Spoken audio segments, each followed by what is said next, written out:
Hello, friends of Skele Vader. Welcome to episode, what is it? Eight of Toy Frenzy. And we're here. OZtradamus Toys, the Wizard of Oz, the magic maker. Oz is here. How's it going, everybody? And we're just really excited about tonight's show.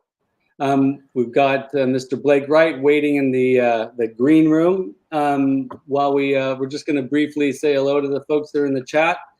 So let's see. Wow, you guys you're all at it. Let's see. Chat is on fire. Yeah, it is. Thanos Copter, good to see you. Man, Oz, you watched the live earlier today. Thanos is from the area. I know, crazy. I saw that when you were going through and saying hey to everybody, and Thanos Copter mentioned that he shops at the vault too. So you guys definitely got to meet up. Yeah. So speaking of the vault, like you know, those of you who watch the channel, you've seen me visit the vault a few times. It's one of my favorite places to go in the area. And Oz was telling me earlier that Oz found a place. Yes, I finally did. So there has been a severe lack of just toy stores around the Baltimore area and stuff like that. We don't have toy stores. We've got comic shops that sell toys. We've got GameStops that sell toys. And of course we got the big box retailers. But as far as strictly just toy stores, none. It's a void that needed to be filled. And I found a place today, Random Treasures. Fantastic place to go in. They're nice, great to talk to. And actually, I'll go ahead and I'll promote it a bit here. So coming up in about 2 weeks, I will be doing a solo live interview with the owner of Random Treasures and, giving a little tour of their store and doing a little show for just on my own channel with them. That's great. That's awesome. That's great. Do they have like an Instagram or Facebook page or anything like that? Yes. You can find them on Facebook and on Instagram. On Instagram, it's just look up Random Treasures Fun. And on Facebook, just look up Random Treasures. All right. I just typed at random. Oops, I spelled random wrong. I wanted to write Ram Man instead. Random Treasures Fun. There's no underscores or anything? Not that I saw earlier. Let me double check here. Well, I entered it into the chat. Duchess of Darkness, welcome to it. Good to see you. Duchess, thank you for being here. Gamer Bud, the Soul Patreon, good to see you. Soul Patreon. Yeah, Random Treasures Fun, no underscore. Gamer Bud, so glad. Ganga, hey. Cool. All right. So, folks, we got a newcomer, looks like. Trent Farrell. I'm sorry, Trent, that's awesome. So you've been to Random Treasures? Yes. Trent Farrell is a close old wrestling friend of mine from way back in the day. Glad you could make it tonight, Trent. Thank you for being here. Yeah, thanks for being here, Trent. We've got Ganga said, cool, what did you pick up? There are a lot of cool things out there. Always talking to Thanos Copter. That's great. We're going to talk about our pickups in a little bit. Thanos got vintage He-Man at McDonald's Happy Meal He-Man. That's awesome. Great. Wily Kit and Wily Cat. And some accessories. That's great. That's fantastic. We got Gamer Bud is the Lord of the Patreon. Yes, that's right. Lord of the Patreon. So we talked to Blake just a moment before we started. Sorry, my dog's barking. And we're excited. Your dog's just excited too. So excited. Otis made an appearance in today's video, so he loves toys too, and of course he's really excited about Blake being here.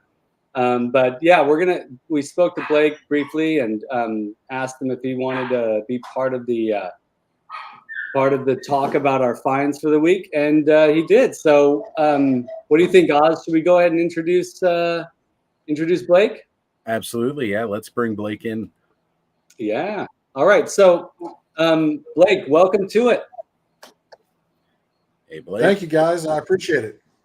So Blake Wright, for those of you that don't know, Blake Wright is the publisher of Toy Collector magazine. I'm sure that everyone in this chat already knows like about Toy Collector magazine, but if you don't know, this is something you really want to get on board for. This is the first in-print toy magazine that we've had in a very long time. Right? So Blake, how many years since we've had a toy magazine in print?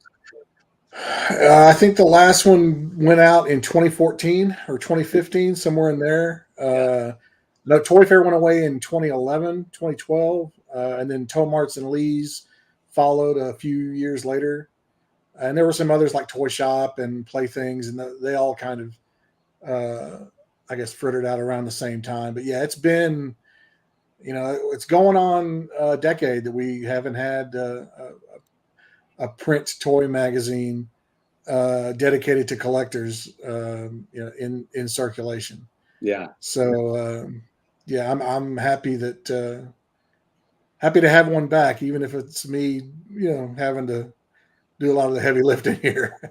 We're going to talk about the heavy lifting in a little bit because you all should know that it takes a lot of effort to put something like this out, and that's just the tip of the iceberg. The a lot of effort phrase. So Thanos Copter is saying hey to Blake. And Masters Maniac Mexico is here. Good to see you. Masters, always good to have you. Yeah, always good to have you, Masters. So let's go around the room. What did you all get? I know that I've already talked about sort of my finds for this week on this channel. The main find for me this week was I didn't even find it really. I pre-ordered it and it came from Big Bad Toy Store. I pre-ordered it a while ago, but the Tila Zoar 2-pack, and I didn't want to open it tonight because that would take away too much of the time because there's a lot to talk about in that 2-pack. So if those of you watching haven't watched that video yet, do go and watch. But Oz, what did you find this week out in the wild? So, like I said earlier, went to Random Treasures today. Absolutely awesome place. I was in heaven being in an actual toy store again. So managed to pick up two that, although they may be old news for some, but for me, I had not found these out in the wild. So here we go. Got Clawful and Anti-Eternia He-Man here. So very, very excited to get both of those finally, put them in the collection. That's awesome. Look, we got Oz knows what I found. So your sister found something too.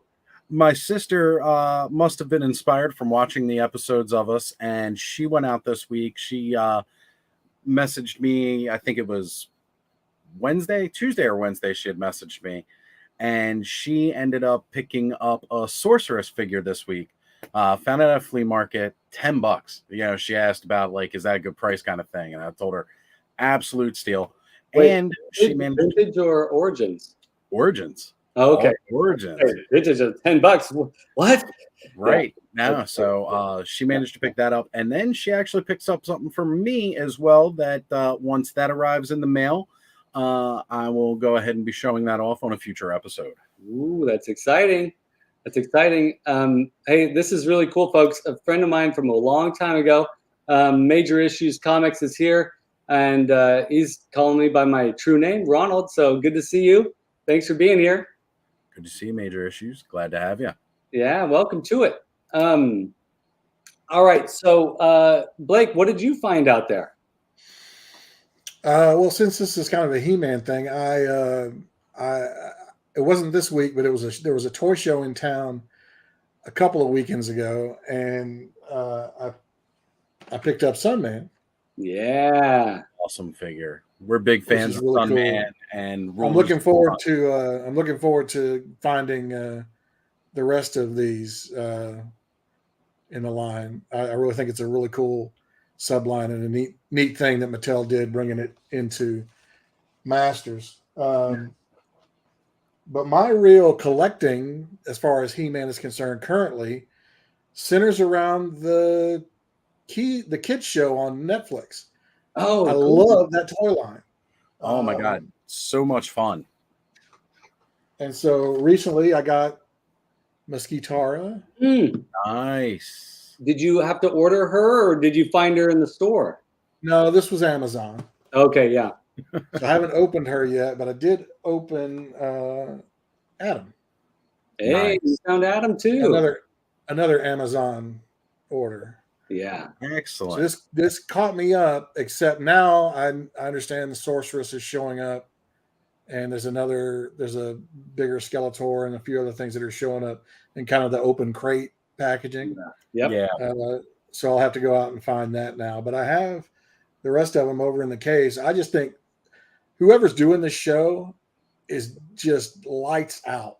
It's it's a whole new kind of thing, but it's very familiar still. It's kind of I enjoyed this show just as much, if not more, than Revelations. Right. I just think it's really neat, a really cool way and the right way to reimagine something. Yes. So hats off to these guys who do this. And the toy line is just fun. It's not massively articulated or anything, but it's faithful to the cartoon. Yeah. And I'm always kind of been a sucker for that stylized animated kind of look.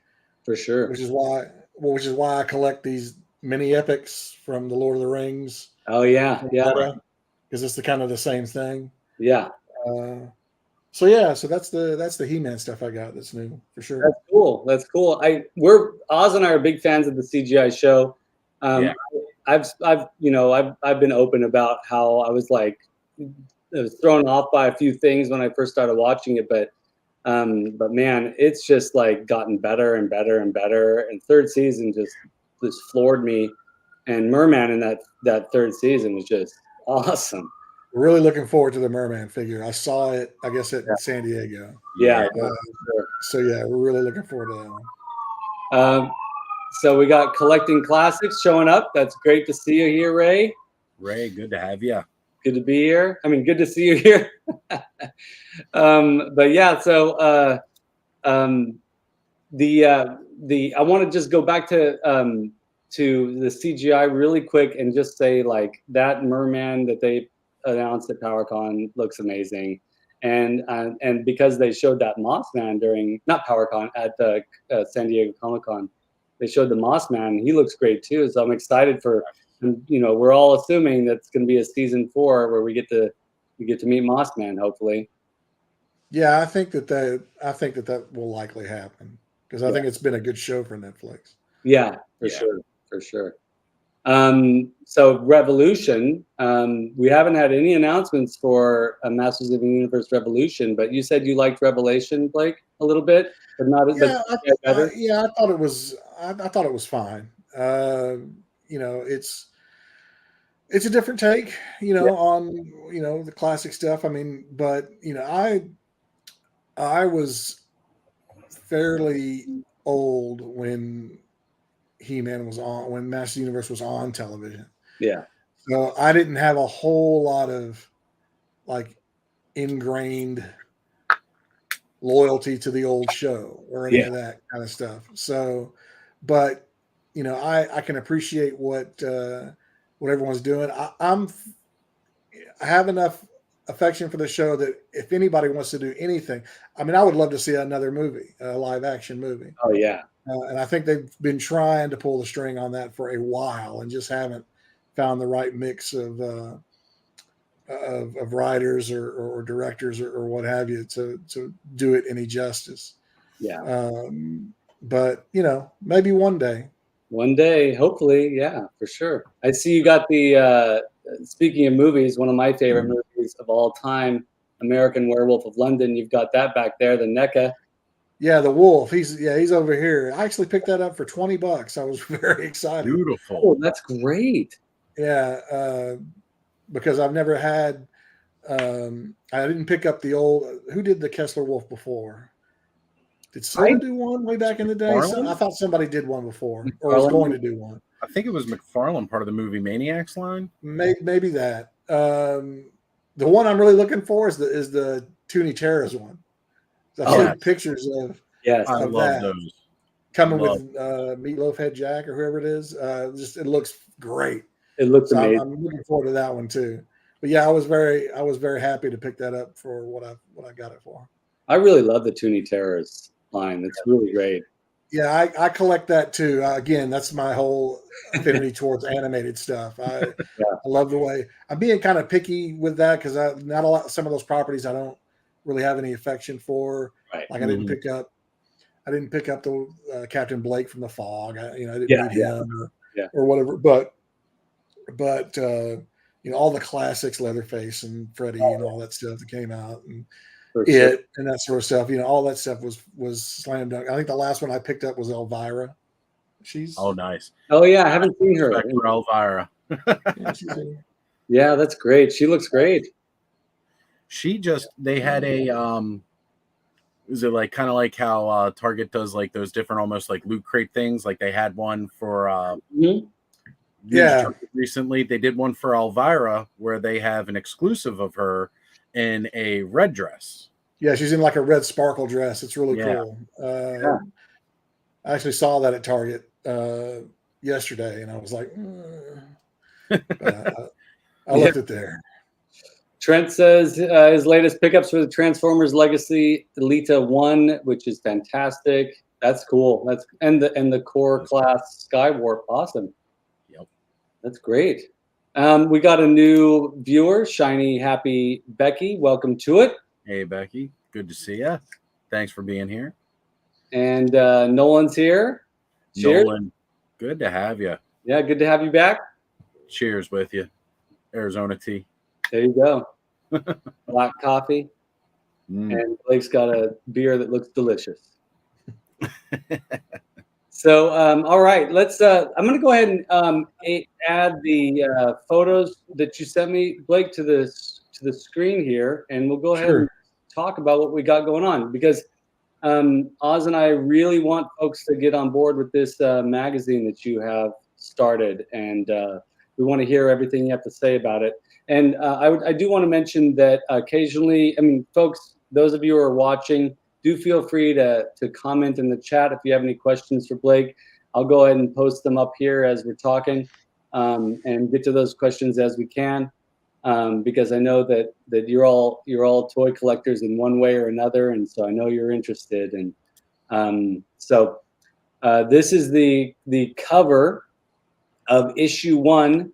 For those of you that have subscribed, that you've already received this, right? Right, Blake? It's in most people's hands. There's a few folks who still haven't gotten theirs yet, but magazines travel in a different class of mail, of different postage level than most mail. Yes. So it can take a little while for it to get to you, even domestically. But the lion's share of folks should have this by now. Yeah. Yeah. And that's a beautiful cover there. Did you do the design work here? Yeah, all the design work is mine. The photography for that particular figure was actually done by the sculptor. Oh, amazing! Yeah, so we had a really good. Everything just timed out right for me to be able to do that. It was one of those things where it's you get told by people that print media can't break news anymore because the internet will always beat you to the punch, which on a day-to-day basis, that is correct.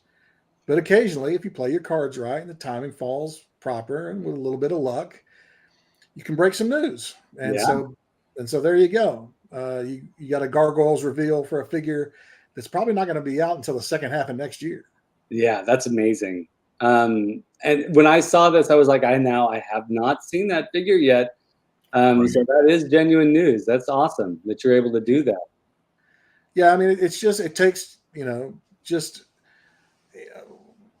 a little bit of negotiation, a little bit of, like I said, a little bit of luck, and that the timing happens to work out with, the company who, either wants to make the announcement or is cool, getting something out pretty early.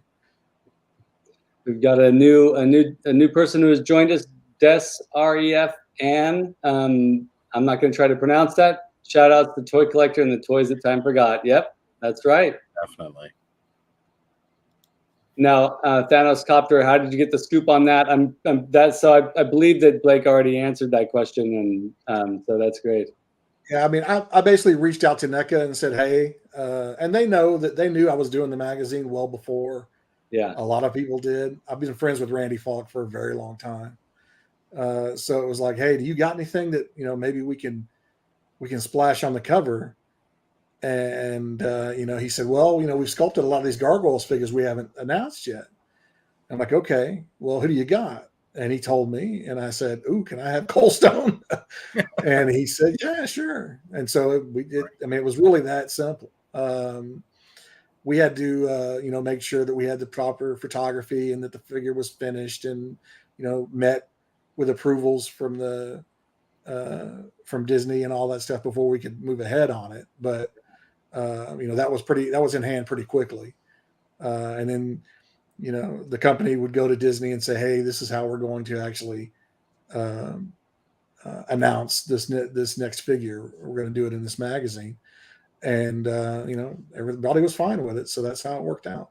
And that's amazing. I really am interested in how you learned how to do all of that. And the next photo that we have is a photo of a bunch of boxes, and those boxes represent, for you, if I understand correctly, your history and publication in some ways, right? So those are cases of the magazine. So that's each one of those boxes has 94 issues of the magazine in it. That's amazing. So you can do the math. There's a lot of magazines there. But we needed to do the print run high on the first one because I knew I had a lot of marketing to do. Yes. And a lot of comps to send out and that sort of thing. So plus I wanted to always have extras because people are going to discover this late. They're, I'm going to be on issue 4 and people are going to be, where's issue 1? Mm-hmm. And so, maybe we'll be able to help them, with back issue stuff. And hopefully someday the subscriber base will cover all this. And then I'll have to print even more. Yeah. But, for now, we landed on a good number that made both financial sense and practicality sense, I guess, to be able to do.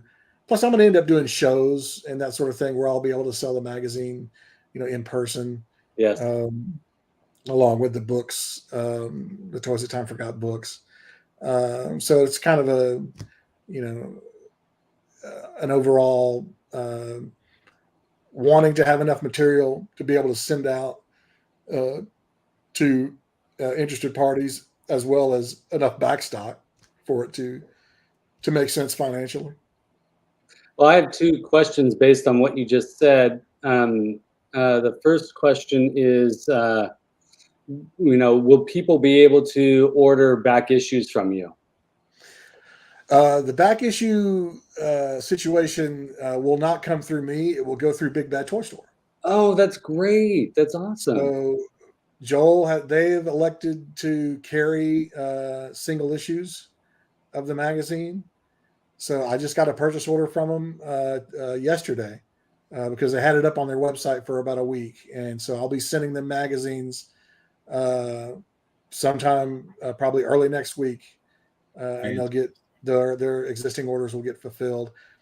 So yeah, I'm not really set up as a store per se. So it really was a good deal for me to be able to go through an existing store, to be able to sell the magazine to him, at a wholesale price, and him being able to turn around and sell single issues. I mean, that takes the, sales tax burden off me. That takes the packaging and logistics, distribution, that sort of thing. That's They great. take care of all that. So DESRE fan asks, do those boxes include the ones ordered by Big Bad? Yeah, so I mean, they'll be getting magazines from either that pile or the little pile that's in the garage. Oz, do you have any questions for Blake? Well, I mean, just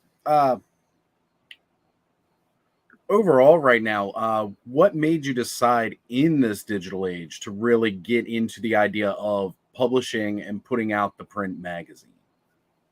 Very selfish reason. I wanted one. Yeah. And we didn't have one. That's right. That's a perfect reason. I think it's really funny. Just a few months ago, I was having a discussion with my aunt.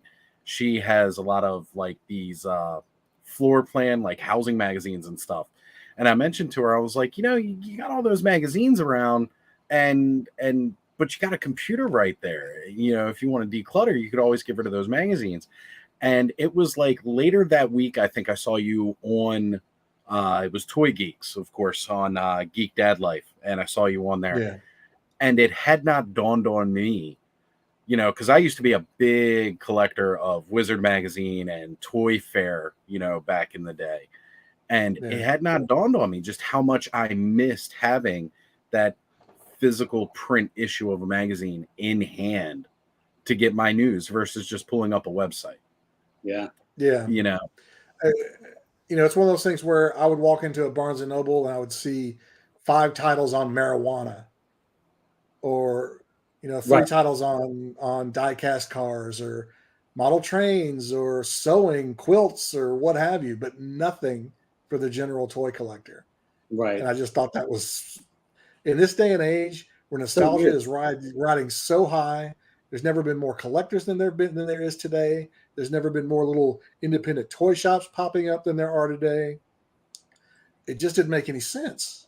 And I was like, well, let me see what I can do to try to fix this. And so last December, I took a trip out to California, and I dummied up a kind of a proof of concept of this.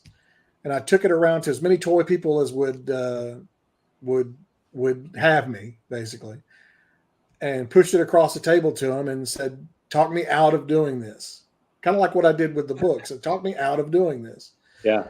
And everybody was like, I think you might be onto something. I think it might be time for this again. And I'm like, well, I hope so, because, I'm really thinking hard about doing it. And by the time I left California, I was there for a week. I split time between LA and San Francisco. And by the time I came back, I was on cloud 9 because everybody was pumping sunshine up my skirt. And I was like, great, let's do this.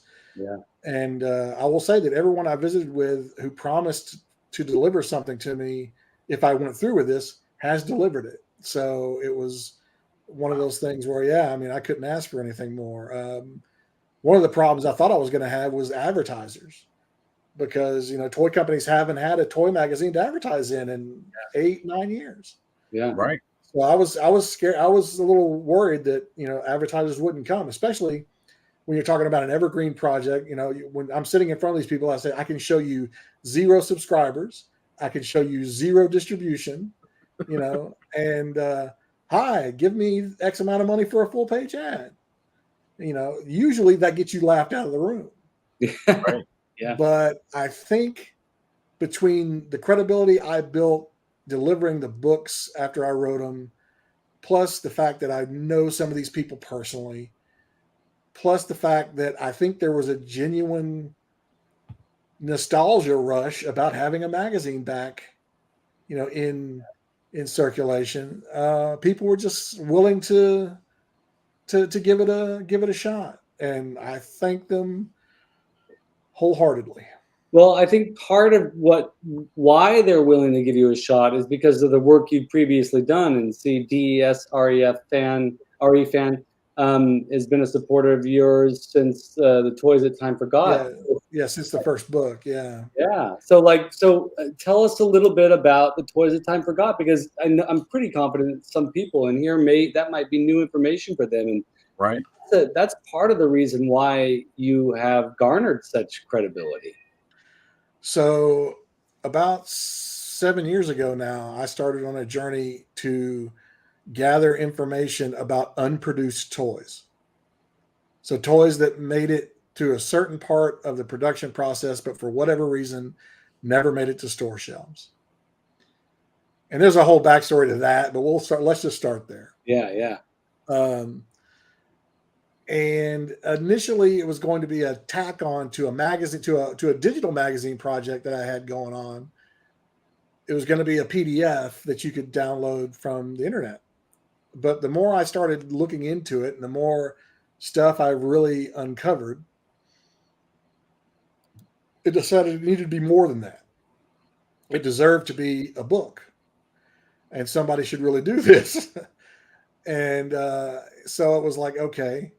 So much like with the magazine, I took an iPad with 20 dummy pages to Toy Fair in 2015, I guess. Handed it to people and said, "Talk me out of doing this." And they were like, "Oh no, man, this is awesome. You should really, you should go for it." So I was like, "Okay." So I came back from Toy Fair and told my wife, "Hey, I'm writing a book." And she was like, "Are you nuts?" And I'm like, "Well, we'll give it a shot." So we wrote the book, and then over the next 2 years, and then we took it to Kickstarter in February of 2017. We asked for 30 grand, I think, to help print and publish and to recoup a little bit of the travel money that I spent during those 2 years. Sure. And it funded on the last day, which is, if you ever run a Kickstarter, man, it is the most nerve-wracking situation ever. Especially when you're biting your nails whether or not you're going to get funded. Yeah, terrifying. Yeah, it was. So we got funded, and the results was Toys at Time Forgot Volume 1. Beautiful. Look at how beautiful that thing is. That is fantastic. This is a hardback book. It's it covers, like I said, a lot of toy lines that got to a certain point in development, but for whatever reason never made it out. So the first chapter in the first book, if I can do this right, was on Dark Crystal. Yes. Yeah. Okay. So those are some of the Hasbro prototypes from 1982. Beautiful. Wow. And so we go through projects like that, and there's about 25 projects in each book, 20 to 25. So after this was successful, we did another one, which was Volume 2, and then we just received finally Volume 3 we printed them all in China because it's just so much cheaper to do. Right. And when COVID was happening, China really was very strict about it. If someone sneezed, they locked that place down. Oh yeah. So it was very difficult to get the third book out, but we did. And now it's here, and I'm in the middle of basically distributing those books to Kickstarter backers. So we got we got a trilogy of books that cover, 70 to 75 lines of toys. Some you've never heard of, some you have heard of that are extensions, like this. There was a second series planned for Skeleton Warriors back in 95 or whatever. There was a second series planned for Toxic Crusaders back in the 90s. There was, McFarlane, when they did those weird astrological figures back in the day, they were going to do all 12 astrology signs, but they only did 4. Yeah. But the next 4 were ready to go basically, and the other 4 were in sculpting when they pulled the plug, and so you get to see some of that. And that's it's one of those things where I got on a kick about telling stories and showing pictures that no one's ever heard or seen before. And people need to know the history, and in a way it shows the creative process and how much effort goes into something. Even if something doesn't come to fruition, there's effort there. Right. I mean, the number that we've generally come up with has been 30 to 35%, and that basically is, we see roughly 30 to 35% of what toy companies work on actually ever hit store shelves. Yeah. Think of that for a second. That's amazing. That's 70% of the work you do in a year just disappears. Yeah. Yeah. And Well, and you know, I think it was Mark Twain wrote a short story and was talking about how the greatest poet, there was a parade of all the great artists in heaven, and they were all walking down the street, and there was one person who was right at the front of the line, and no one knew who it was.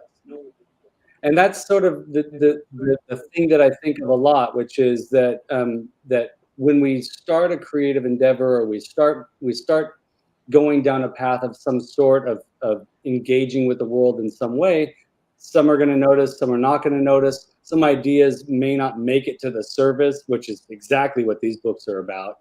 But it's the passion, it's the effort, and you know, of course, there's corporate America too, and that passion is complicated. But it's exciting that if people are really into toys, really into pop culture, they can look at these books of yours and see what didn't surface. yeah, I mean, one of the things that I was a champion of very early on, not so much, and it's not so much today as it was back in the 80s and 90s, but every toy, when you walk down the toy aisle, the action figure aisle, every one of those started out as a sculpture, Yeah. a piece of art Yeah. that usually was rendered in clay. Yes. Just like the artists of, the grand artists of old. That's right. Nowadays it's more done digitally, just Right. for time and money's sake. But every Ninja Turtle you ever saw back in the late 80s, early 90s, that was a sculpture. Yeah. Every He-Man that you saw back in the 80s was a sculpture. Yeah. And these guys, a lot of these guys are actually extremely talented artists. Yes, But absolutely. if you know one thing about art, fine art especially, it's a tough gig. You don't, Yeah. if your name's not well known, you're not going to make a lot of money. Back in the 80s and 90s, the toy business paid extremely well. Yeah. And so some of these artists could get a toy gig, still have a little bit of fulfillment because they're doing their sculpting, but get a lot of fulfillment in their bank accounts. Yeah. So they can go off and do some of the fine art stuff that their heart really wanted to do in the first place. And you're absolutely right. We got to remember that these things are these. I think I think those who do collect toys know this already, but these are little sculptures. These are little reminders of how much effort went into something. And you look at those fantastic NECA sculptures that end up being action figures. You look at conversely, you look at the simple CGI He-Man action figures. To make a design like that work is very difficult. I mean, Yeah. very. Something like the Atom here, odds are this was digitally sculpted. So it was done in ZBrush or something like that. And it may have actually been sculpted overseas, because a lot of that actually takes place overseas now. Mhm. But Cold Stone, right there on your screen, Yeah. he was sculpted in clay. He's not digitally rendered. Yeah. Because in the magazine, there are in progress shots of him. There's a spread that shows some in progress shots. So you see actually him coming to life, more or less. Yeah. So people do still sculpt traditionally. It's just you don't see it as much. That's But in the case of Coldstone, he was sculpted traditionally. So there are some. I'm laughing at this. Major issues. Tell us about Art Scale Vader. I didn't mean to go off on a tangent there, but I think that some people would argue that the digital rendering is just as much of a fine art process as the physical sculpture too. I mean, yeah, you have to. I mean, the skill is still there. You still have to have the skill. There's no. Right. I'm not belittling that at all. Yeah. But there's something about starting with a brick of clay and then at the end having something that looks like that. Yeah. Versus pushing around the 3D and then being able to hit print and print one out. It's a little different. It's a little different. I agree. Yeah. it's nice to have that physical media, the tangible media in your hands. Like I traditionally draw. I don't know what you're talking about, Oz. That's I don't know right. what you're talking That's right. about. I like to draw with pens, pencils, and stuff like that. I have a drawing tablet for my computer, and I do a lot of digital now. But I still, when I have it, just picking up my drawing pad and actually drawing something out, and it just feels better to do that in a lot of ways too. It's very nice. Yeah. Well, we're looking at a picture of Toy Collector on top of a stack of previous Toy Collector magazines. So now, I don't know about everybody else in the chat here, but I remember leafing through all of these. Whenever I used to work at a Walden Books back in the day, for those of you who are old enough to know about that. And I used to just, totally leaf through these. But, if you work in a bookstore, you know that if the magazines that don't sell, you have to rip the front cover off, but they throw away the body of the magazine. I would just snag those before they'd go into the trash. I had a bunch of these toy magazines that didn't have front covers, but it's good to see them all here with yours. Yeah, that picture I was using in social media is kind of, some of the homage stuff, because I didn't want Toy Collector to be beholden to these magazines, but I wanted it to be familiar, so when you got it in the mail, it wasn't some stark, differentiate, so totally different from stuff that you'd already come to, I guess, accept as a toy magazine. Yeah. So I think we did a decent job at that. There's a little bit of humor in there. We're not Toy Fair. There's not a joke a page, but there's enough humor in there. Right there on the cover across the top, it says highly collectible debut issue. I love that. So, it's straight up Mad Magazine, yeah. Yeah. And so I already know the second issue says something there too. So that's going to kind of be our gag. I love it. Band, I guess. Absolutely love it. But we wanted I wanted to be able to strike familiar chords really early on. So we did stuff like that. It has the same kind of feel to it that, a Lee's or a Tomart's has. We're doing an exclusive mail away like, these old magazines did. So it's kind of this, again, it's kind of picking up the torch and running with it. Yeah. At this point. Shiny Happy Becky asked, any 2-page posters? Well, there's no posters in the original one. Or in the initial one. That's something we haven't ruled out, mainly because another one of our focuses, at least, in general, is the ever-growing world of toy photography. Yeah. It's been such a, I guess, explosion in that hobby over the last year or 2 or 3. So we reached out really early on to some of the people that we thought were really gifted in that area, and kind of retained them as a pool of go-to people if we need that sort of thing. So I think Trevor Williams was in the first issue. He's 1/6 shooter. Yeah. He does a lot of photography for Mythic Legions. So he's got an image in the first one. I think upcoming, we have Rip Rocket Photography. Okay. Yeah. Who's it's John. He's out of Canada, I think. Yeah. He's got an image in the second issue. And so we're gonna try to use that sector of folks, as best we can, and maybe and it will eventually probably end up doing a feature in and of itself just on toy photography. That's great. We haven't gotten there yet, mainly because there's so many toy lines I want to talk about first. Yeah. That we're having to kind of pace ourselves. And it's only a bi-monthly, so it comes out, every other month, and it's 72. I think this first one was about 72 pages, so you can only really do so much. One thing that's nice about your magazine too, is that it's a nice thick magazine, and it has a why am I blanking out on the word? When you put it on the shelf, you can read the title and it'll display. Perfect bound. Yeah, it's perfect bound. Yes, thank you. Yeah. Right. Yeah, which the other three in that picture are not. Exactly. So they're all stapled. Yeah. The perfect bound stuff, I mean, it costs more to do it that way, but it was important to me to be able to have that spine because for two reasons. One, it just makes for a nicer magazine.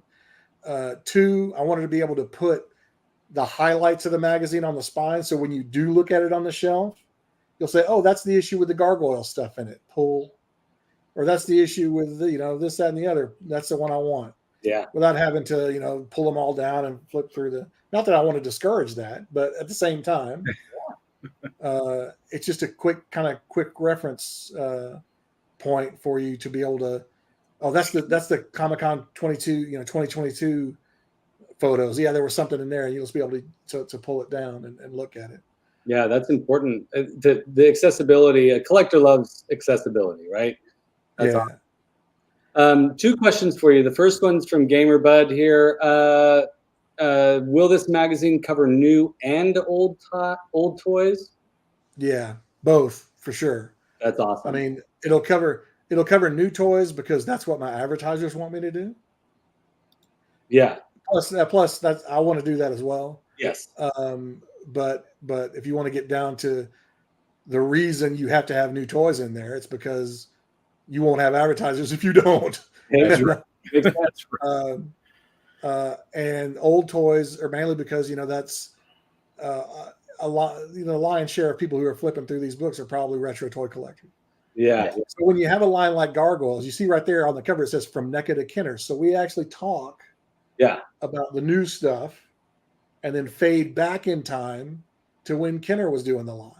That's amazing. So that was kind of cool. Because I mean, if you walk down the toy aisle right now, you would think you're in 1987. Let's face facts. Yeah. There's so much retro stuff going on. Oh yeah. So there's a lot of appeal for a toy line that has a life now and had a life then, because that way you can string together. I think the Gargoyles thing is 12, 14 pages long. I mean, it's not a dinky entry. Right.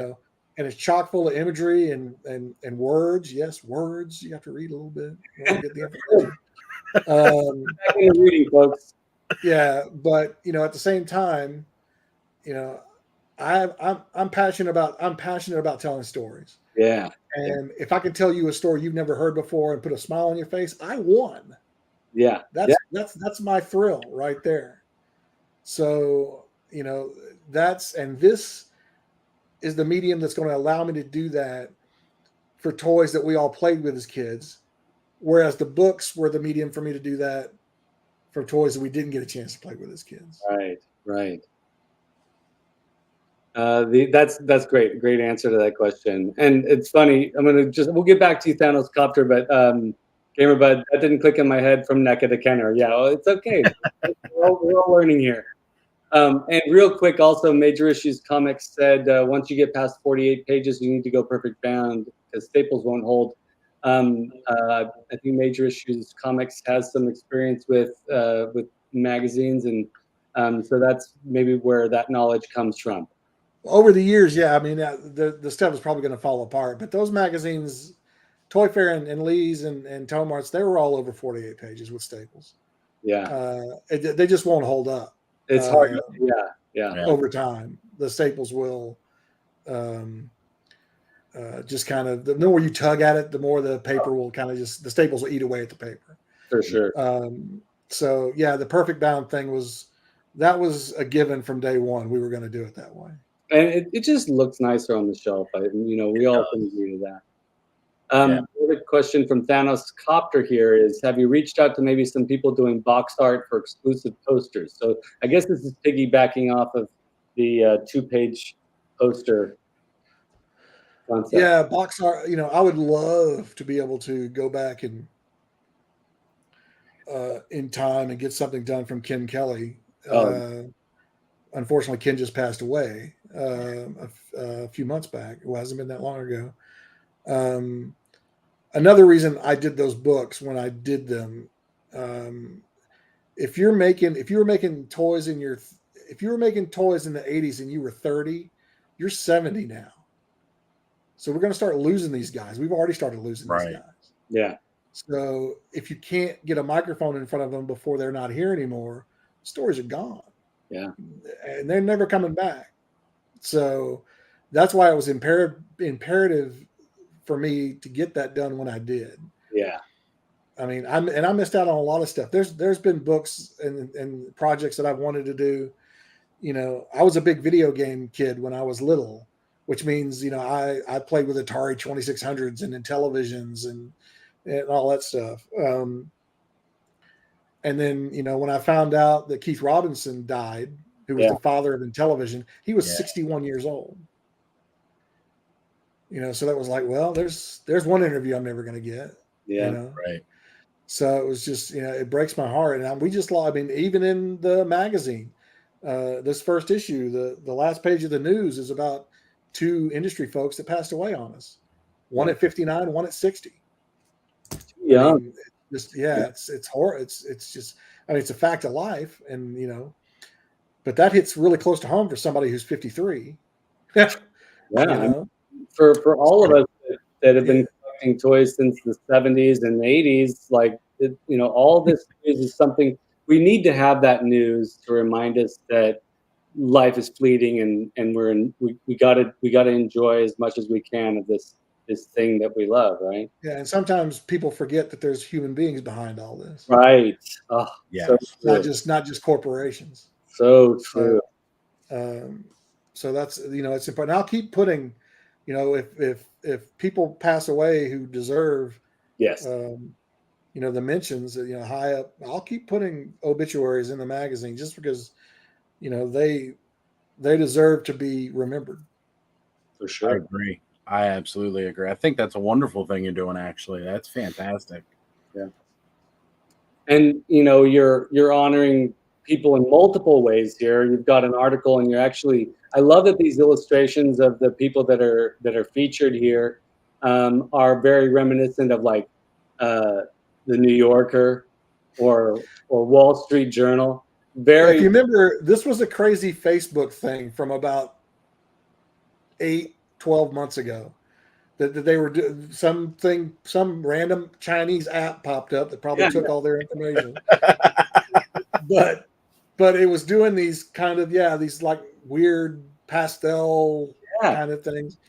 And so that, David and Adam, they sent that to me on their own. They said, "Can you use this?" And I'm like, "Sure, I'll use it." That's fantastic. That's great. Yeah, those two are really great. David on the left, he's been in the toy business for a very long time. He's worked for just about everybody. Mm-hmm. He's the current guy that's heading up the toy effort at Nacelle. Oh, so so your new RoboForce stuff, your new Sectors, Power Lords, that's all coming through Vonner. Oh, okay. And then Adam's basically worked at Gentle Giant for about 2 decades, doing all the 3D scans and everything. And you know, they do a lot of stuff for Diamond Select Toys and a lot of other companies. So these guys are, I mean, they're hip deep in the industry, if not neck deep by now. Yeah. So they had this little thing. They had a podcast that was going to come out called For the Culture, and for whatever reason, it never made it out. I don't know if it's still kind of pending or if something actually happened to where it ended up just not. They decided not to follow through with it. So they basically approached me and said, "Hey, would you be interested in having kind of a back and forth between us about, you know, pop culture topics of the moment or whatever we decide to talk about?" And I'm like, "Yeah, man." So this is basically a condensed version of what their podcast probably would have been like. That's cool. And that's the Image by 1/6 shooter that we used in there, because there's a mention of Thor somewhere in here. So I was like, "Hey, that's a good opportunity to do a photograph." So there. Yeah, that's great. Well, I'm sure that the podcast will still come out. They probably ran into some issues. Everyone runs into these issues, right? Yeah. And by the way, these pictures are from the proof that's loose.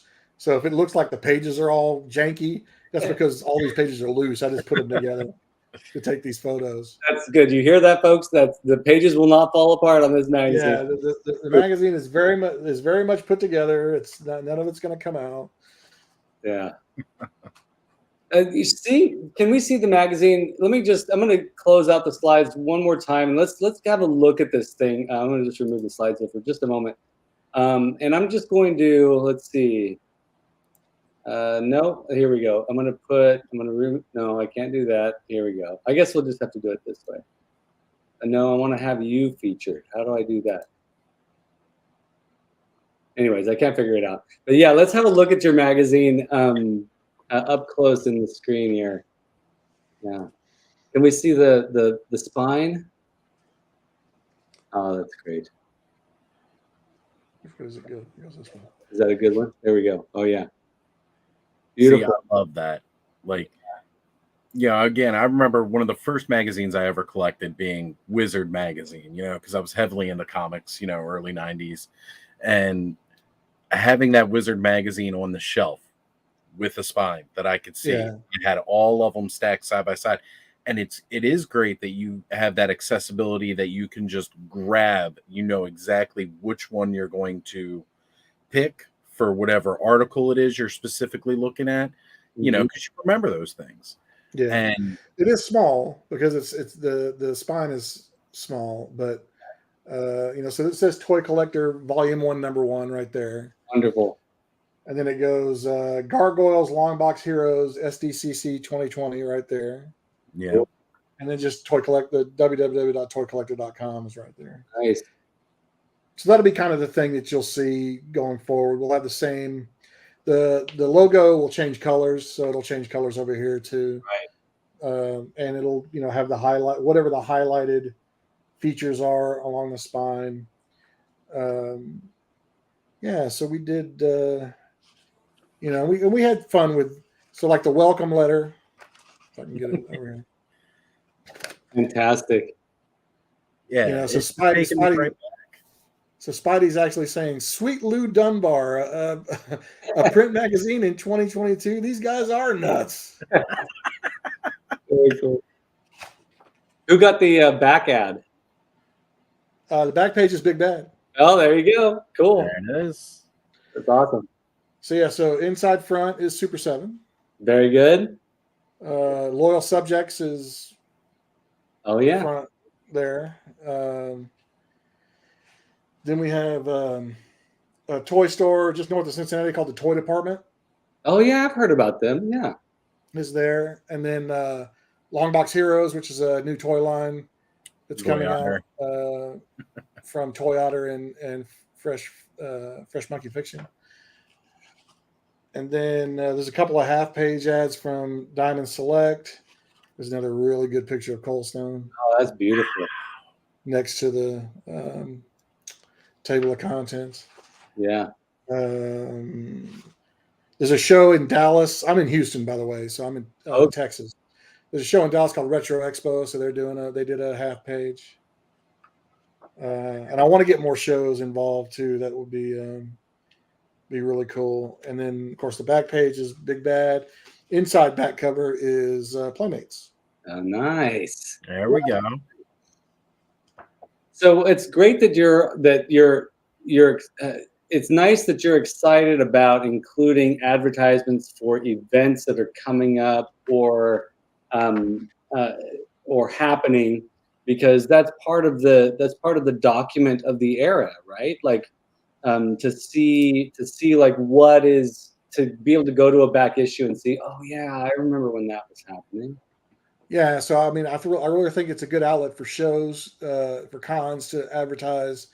I think some of the grading companies, AFA and CAS, would probably be interested eventually. I got an email the other day from Hakes Auction House, the people that do a lot of the comics and toy auctions.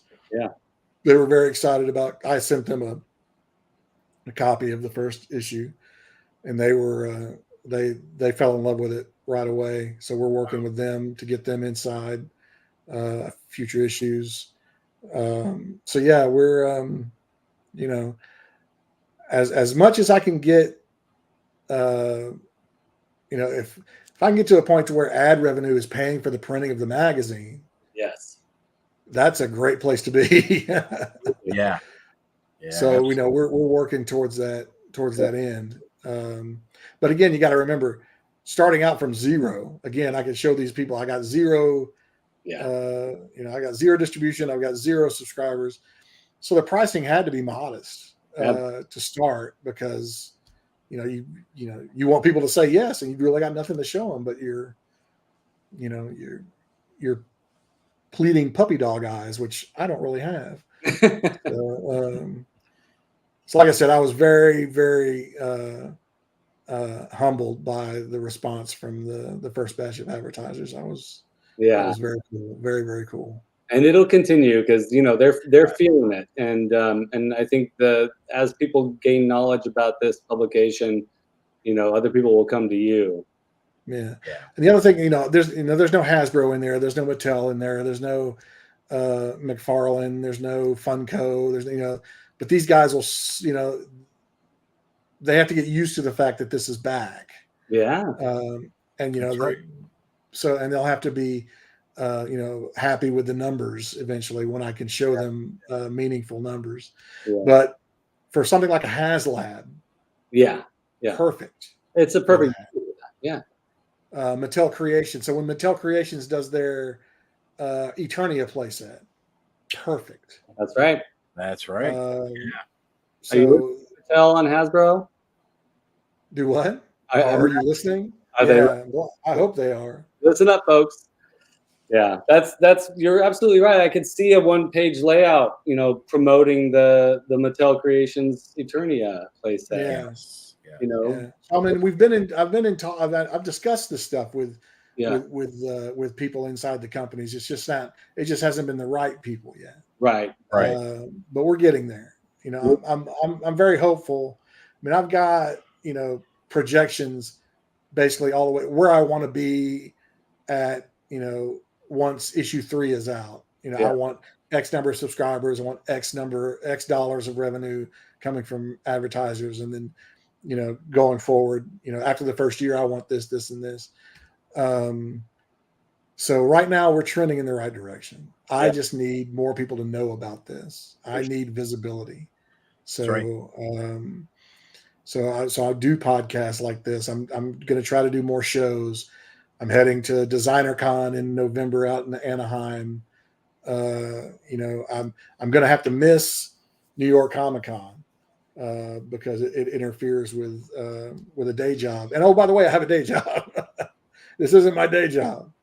So it interferes with a day job commitment. That's all right. I would hope that one day this could be my day job, but currently it is not. This is every day, and this is a side gig. Labor of love turned into side gig, pretty much.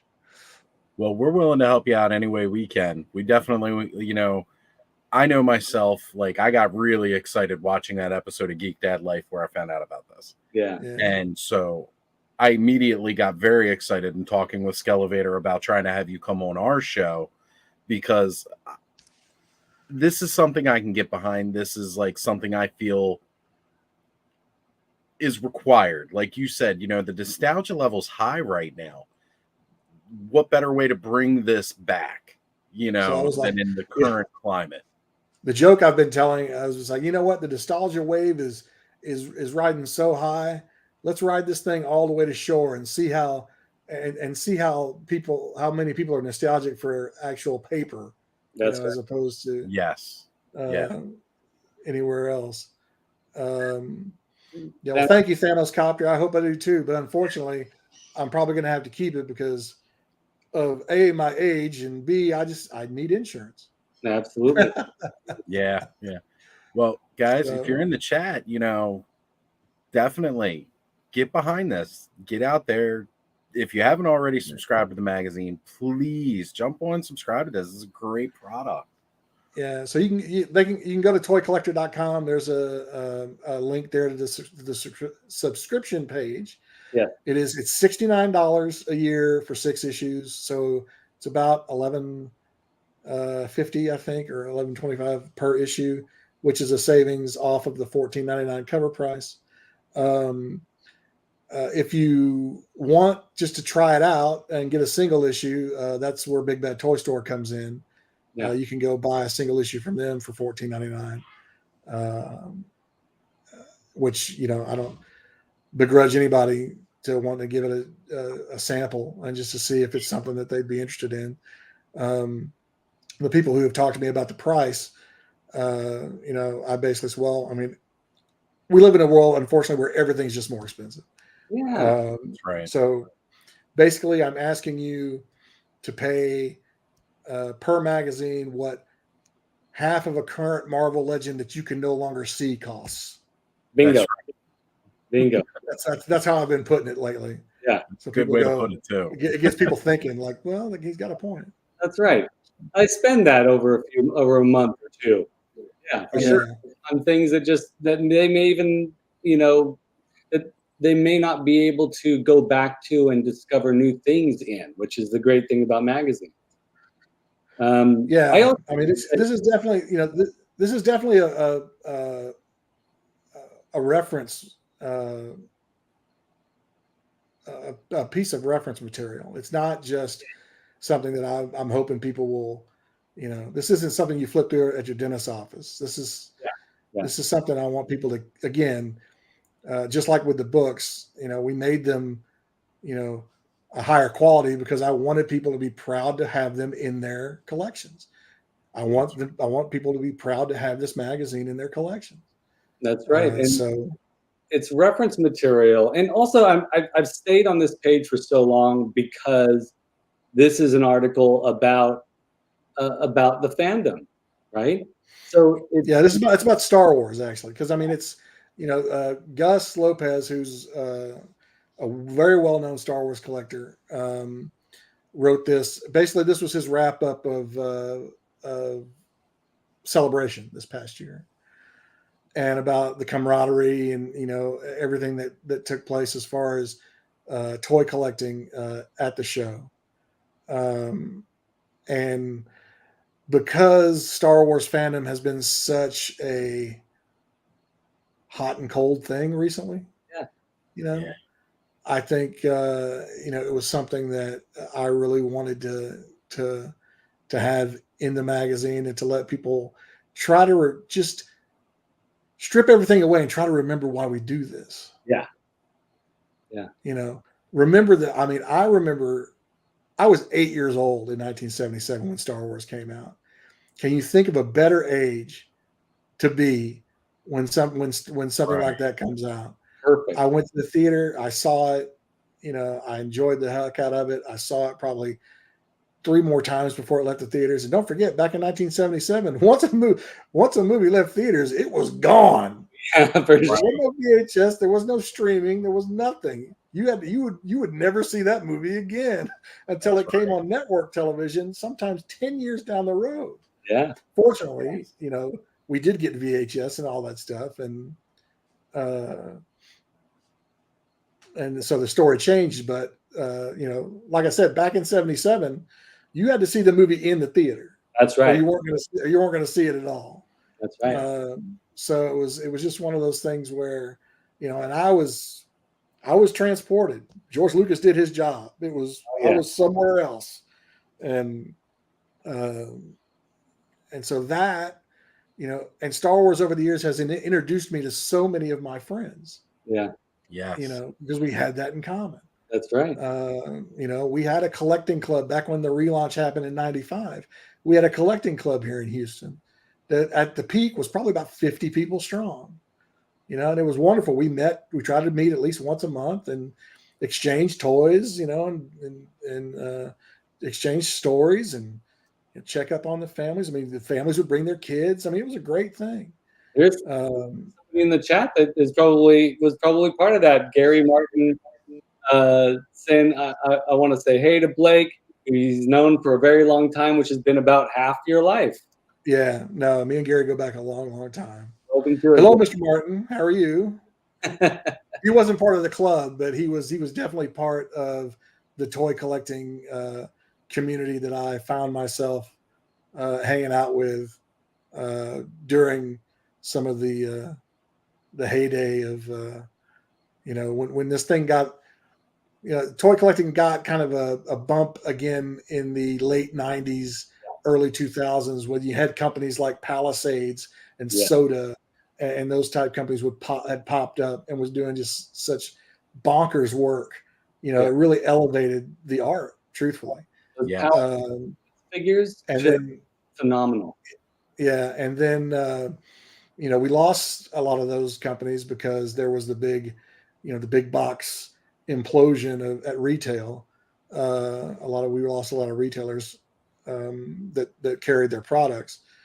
But it was, during that time again where folks like Gary and me did a lot of our running around picking up toys at stores like Media Play and Sam Goody. It's places you never places aren't around anymore. There was a store called Toys R Us. So sad. Fortunately, there's still Toys R Us, but not for us here in the U.S. We gotta go across the northern border to hit them. You just got to go to your neighborhood Macy's, man. It's there. That's right. They're coming back. We're gonna have them in Macy's real soon. I tried it. There's in town. There's in Fresno, which is about 25-30 minutes away from here. There's the Macy's that has a Toys R Us over there, and the family, I rushed up to the second floor to have a look at it, and it's just not the same. And it's Barbies and Hot Wheels. Yeah. And it's all the Macy's. It's not for collectors. You might find some Star Wars stuff up there, but it's not going to be it. I mean, the beauty of what Toys R Us was for us back in the day is, and even for the manufacturers making toys, Toys R Us bought everything. Yeah. A lot of people don't realize that, but they took in just about everything. Yeah. So you could go there, and there was such a diverse, area, region of toys and die casts and action figures and play sets and video games. So it was the whole gamut, and you could get lost in that place for hours if you wanted to. That's right. But at the end of the day, some of that may have been, led to some of their undoing, because of, but that's a story for another time. That's a story. Yeah. And we don't want to get too sad into that. Yeah. Right. So this is great. In this page here, you're showing that the Comic-Cons are returning, or that this is San Diego Comic-Con. Yeah, this is from San Diego. So I mean, a lot of folks, this would be probably considered a rehash for what was put online by a lot of other folks. But I think something like this, while the pictures could probably be bigger, it's good to have as a kind of reference again about, oh, hey, this was introduced back in 2022, and maybe some of this stuff never makes it out.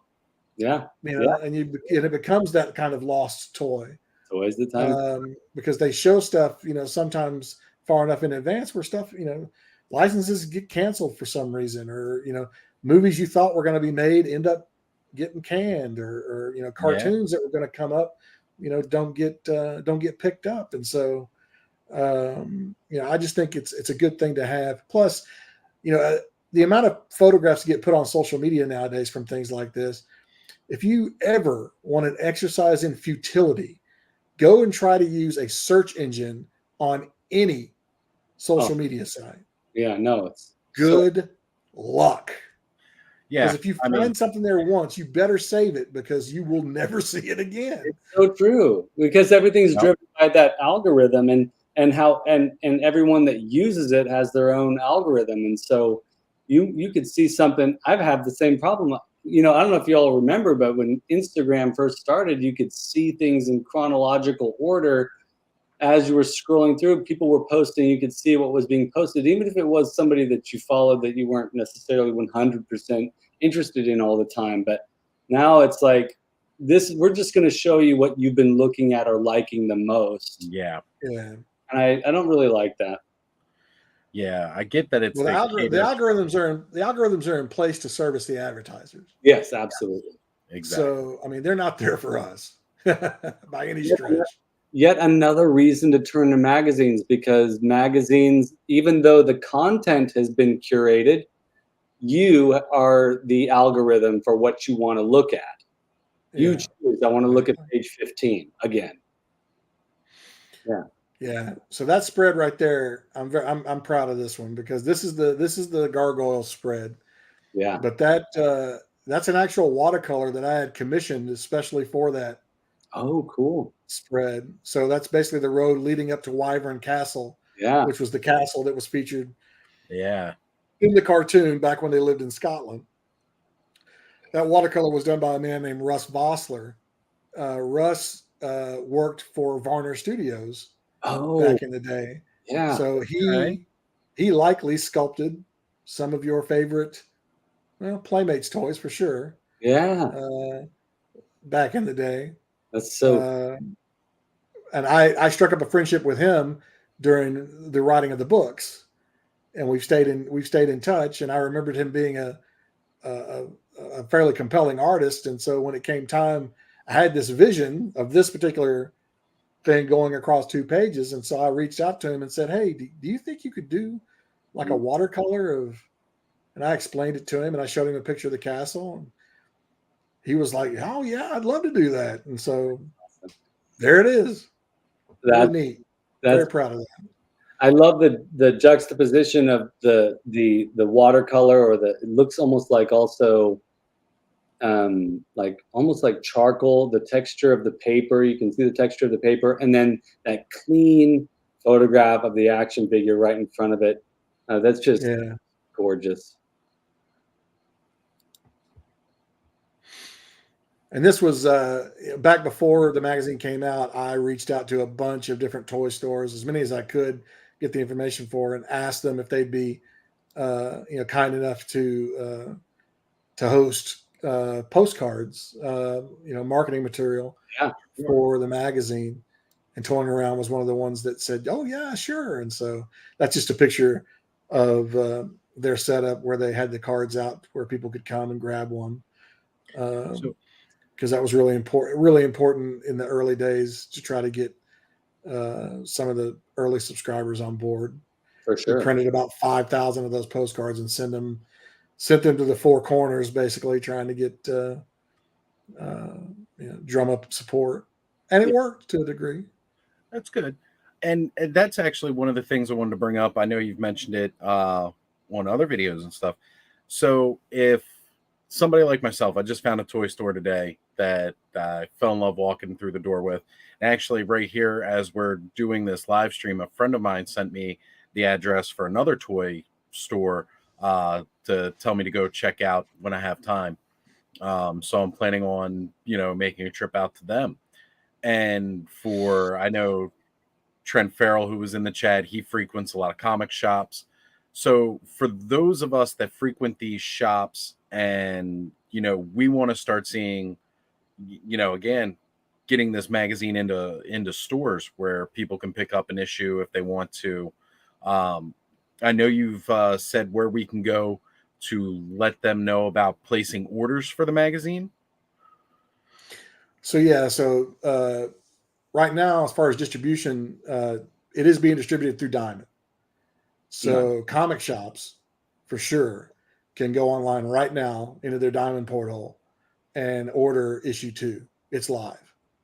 There we go. Issue one had a very short window of being ordered because it was like only a week, because there was some miscommunication between me and Diamond. Mainly, my Diamond rep left the company and didn't tell me. Yikes! So we had about 6 weeks of silence, at which time I missed being in previews early enough. Okay. But the new guy did a lot to make it right, and he came in and he was able to get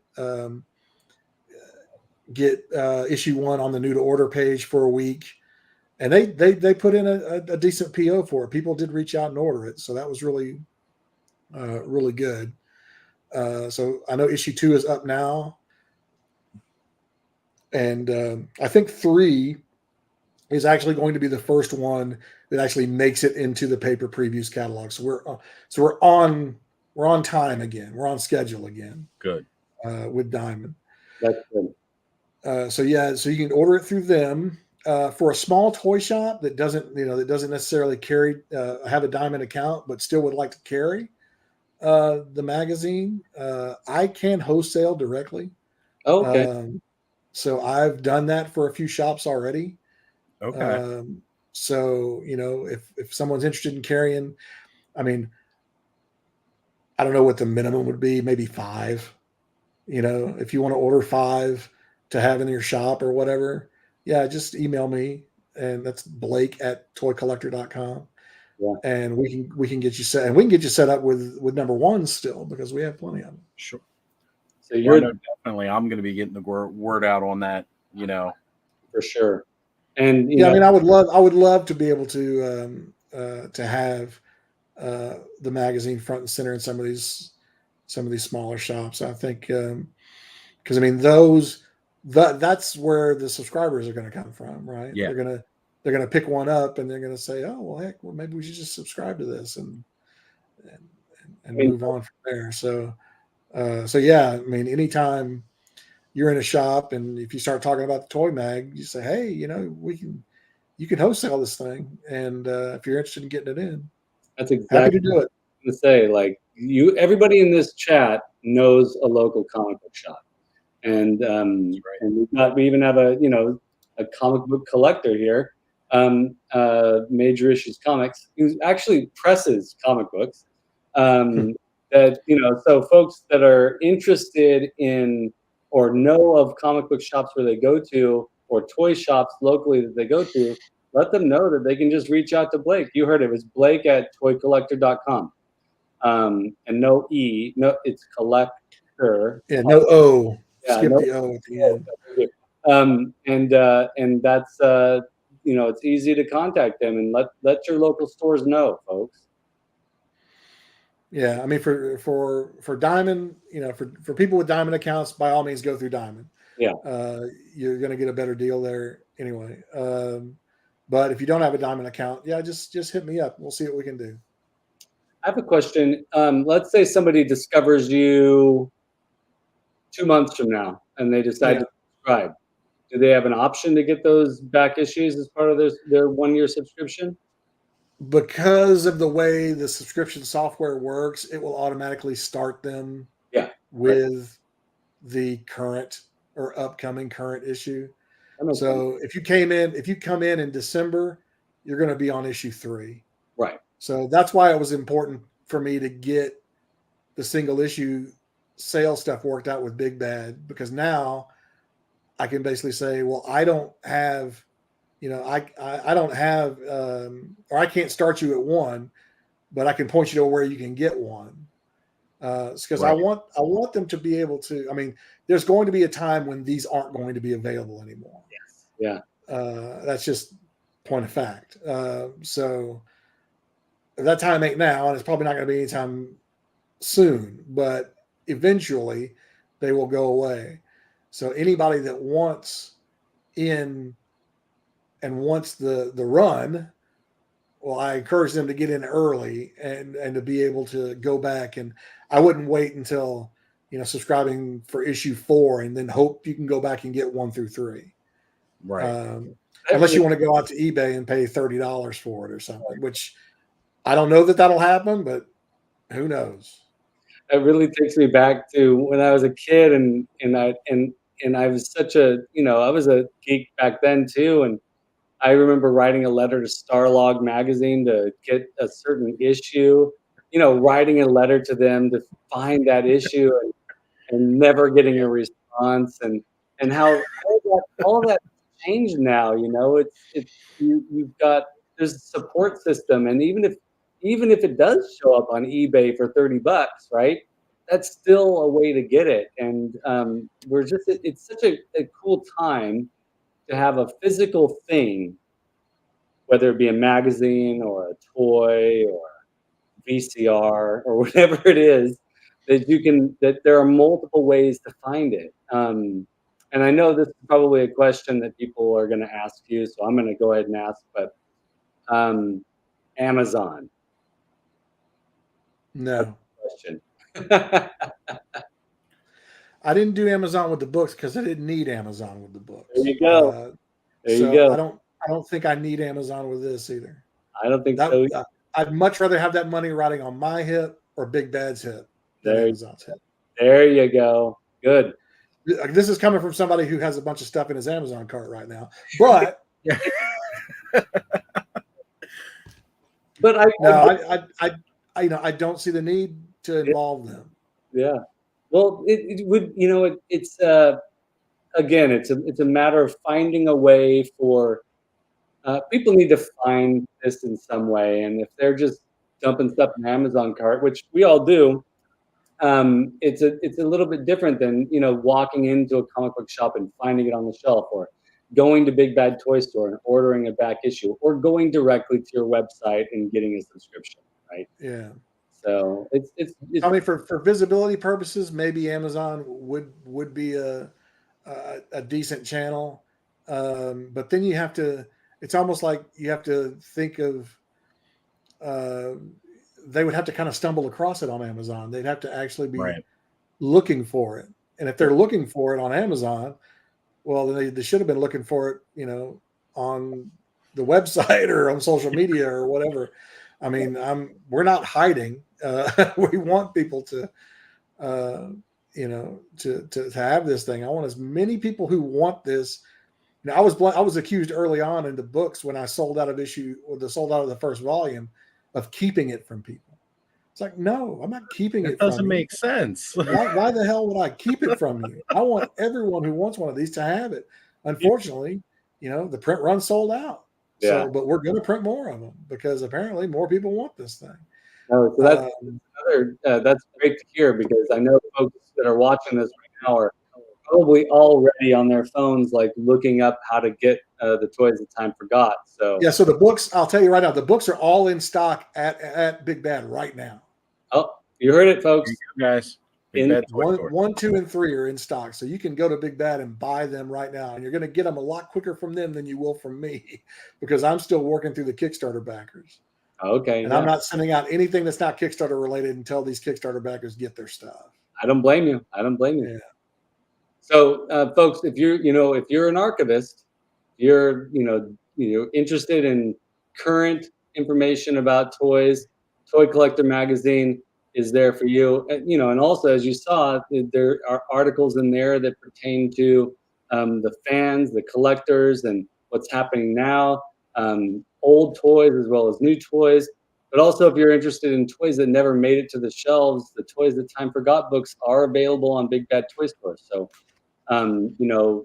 build your archive of information, because this stuff in print it may not last forever, and you want to have it. You want to have this on your shelves, and you want to be able to look. You want to be able to do some physical research, right?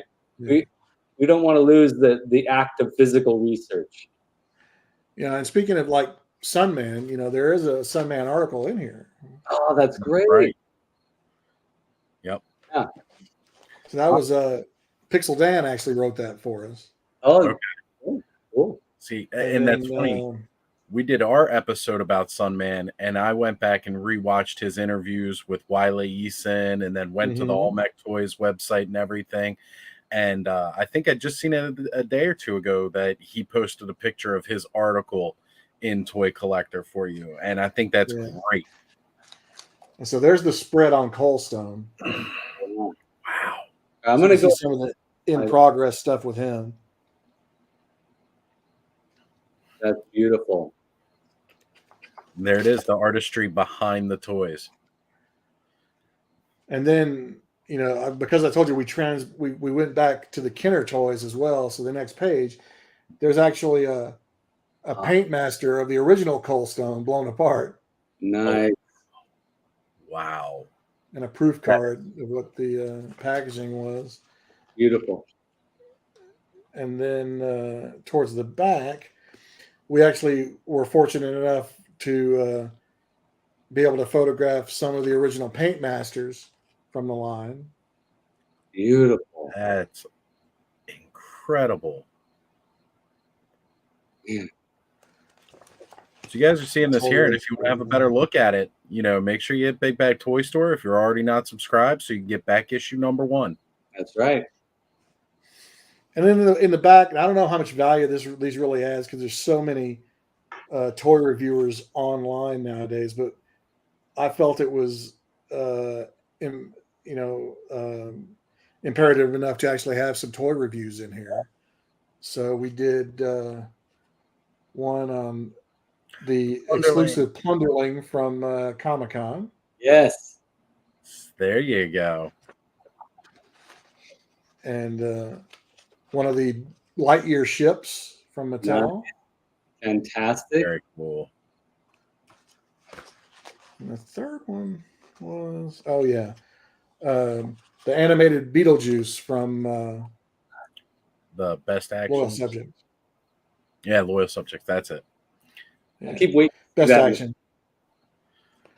That's a beautiful figure. Yeah, so that's, and we do some interesting stuff with layout. Like you wouldn't ordinarily see the figure chopped in half with a big giant version of him or whatever, but it's just kind of a little bit of an artistic thing. Yeah, it's dynamic. Wanted to, again, it gives it that it gives it that magazine feel, or that printed media feel. Because, again, on a website, everything's always centered and in focus kind of thing. But, I mean, most of us watching this show and most of us, who are reading your magazine, we all remember what it was like to have those kind of magazines. And you do get spreads like that. So, yeah. So we were, we try to have fun with it as well. I mean, I'm writing, probably 65% of the magazine, and I'm doing 100% of the layout. So sometimes we just need to amuse ourselves, I guess. Yeah. And try different things. And so it sharpens a different skill set, right? For sure. Because I was never really a layout guy until about 10 years ago. And that was really kind of a trial by fire thing that I was thrown into. So over the years, you kind of develop your own style, whether or not you realize it or not. Yeah. And hopefully that it's translated fairly well to what's going on in the magazine. Can I mention one other thing in the magazine? Sure. A lot of people were asking about price guides. Yeah. And the answer was no, we're not doing price guides. Not because I don't believe in price guides, but as a bi-monthly magazine, by the time you get your price guide in hand, it's out of date. Yeah. It's always going to be out of date. Things fluctuate a lot. Yeah, the way prices move nowadays, it's just too difficult to do. The best service, in my eyes, would be for someone to do that online and almost track it like the stock market. Where you have figures going up and down. And we actually flirted with something like that for a while, and we got it working. But the one thing that really screwed us up was, eBay closed auctions used to be the gold standard for finding out something that's worth, what something's worth. Now that you can do these offers and you just see the green line across the price, you don't see what the actual offer price was. eBay has really lost lost the ability to be a reliable price guide like that. So it's hard to be able to, where do you pull that data from now? Right. If you're not getting a consistent number from places like eBay. So what I came up with was something called Price Check. So what this is we reach out to a half dozen or so regional toy stores in the United States and get them to give us a highlighted sale over the past 30 days. Give me something cool that you sold, that that maybe you sold it for as much as you've ever sold it for, or maybe it's the first one of these you've ever sold and what you got for it. that sort of thing. So what we did a 2-page spread that's a map of the United States. Oh, That's neat. So what you see is these individual stores, the item they sold, the condition it was in, and what the price was. that's great.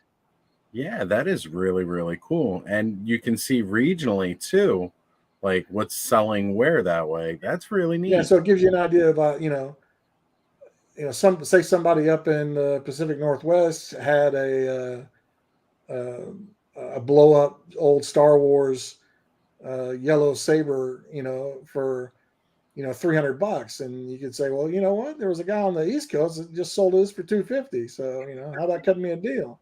Yeah, that's All awesome. that kind of thing. That's great. Again, it's a piece of reference material that I think is just kind of neat. Yeah. Yes. Is it really overtly useful?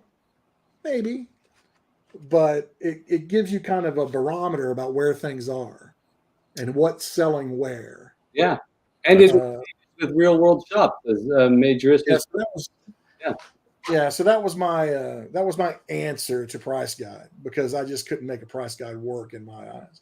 Not to mention the fact that Price Guide's a full-time job for anybody. Yeah, it really is. You got to be on top of everything with that. Yeah. And then where do you draw the line? I mean, I could if I did a Price Guide on Marvel Legends, that would be a 14-page Price Guide. Yeah. Yeah, so, I mean, definitely. If you're going to do a Price Guide, you almost have to publish a separate publication nowadays. It would have to be like a weekly publication. It's almost like 2 or 3 separate publications. Let's not joke here, because it's really got to be. Are you doing modern price guides? Are you doing vintage price guides? Right. So where do you start? Where do you start and where do you stop? Yeah. What's vintage? I mean, it's 2022. Do you go back to 2000? Is 20 years? Right. Is 20 years enough? Is 30 years enough? Vintage 20, I know the answer retro 40. Like, where does it go from there?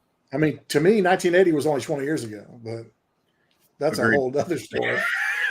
I agree. It still feels like that. Track them all, as Corey Berger says. This is exactly. It's a full-time job. Yeah, full-time job for more than one person, probably. For a lot of people.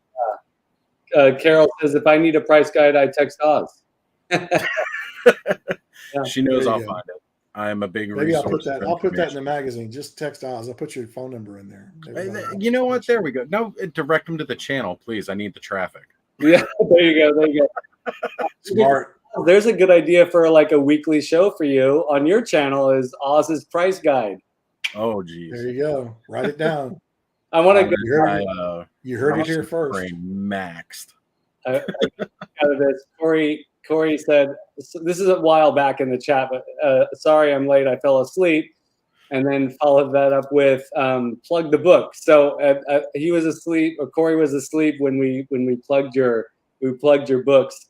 Corey, go to Big Bad Toy Store. Volumes 1, 2, and 3 of the Toys That Time Forgot are available there. And in stock. Not pre-order. They got them. So they got them. That's great. Yeah, Thanos Copter. Okay, everybody, just text Oz when you're curious. Oh, yeah, this is funny. Major Issues Comics. I know this shows our age, right? The kids these days consider 90s to be vintage. Yeah. Well, I mean, it's 30 years ago. Yeah. So it's crazy. It is nuts. Yeah. Doesn't feel like it. I was listening to the classic. This has been a real dilemma for me. Listening to the classic radio station. When I was a kid, the classic rock station or the oldie station was 50s. Right. And now it's 90s and early 2000s. Yeah, I'll never forget a few years ago when I'm listening to my local classic rock station and they're playing, Boston, and then they followed it up with Pearl Jam, and I was like, oh no. Yeah. Really? Is that classic rock now? But you're hearing then it came out in 1991, so you do the math, right? 31 years ago.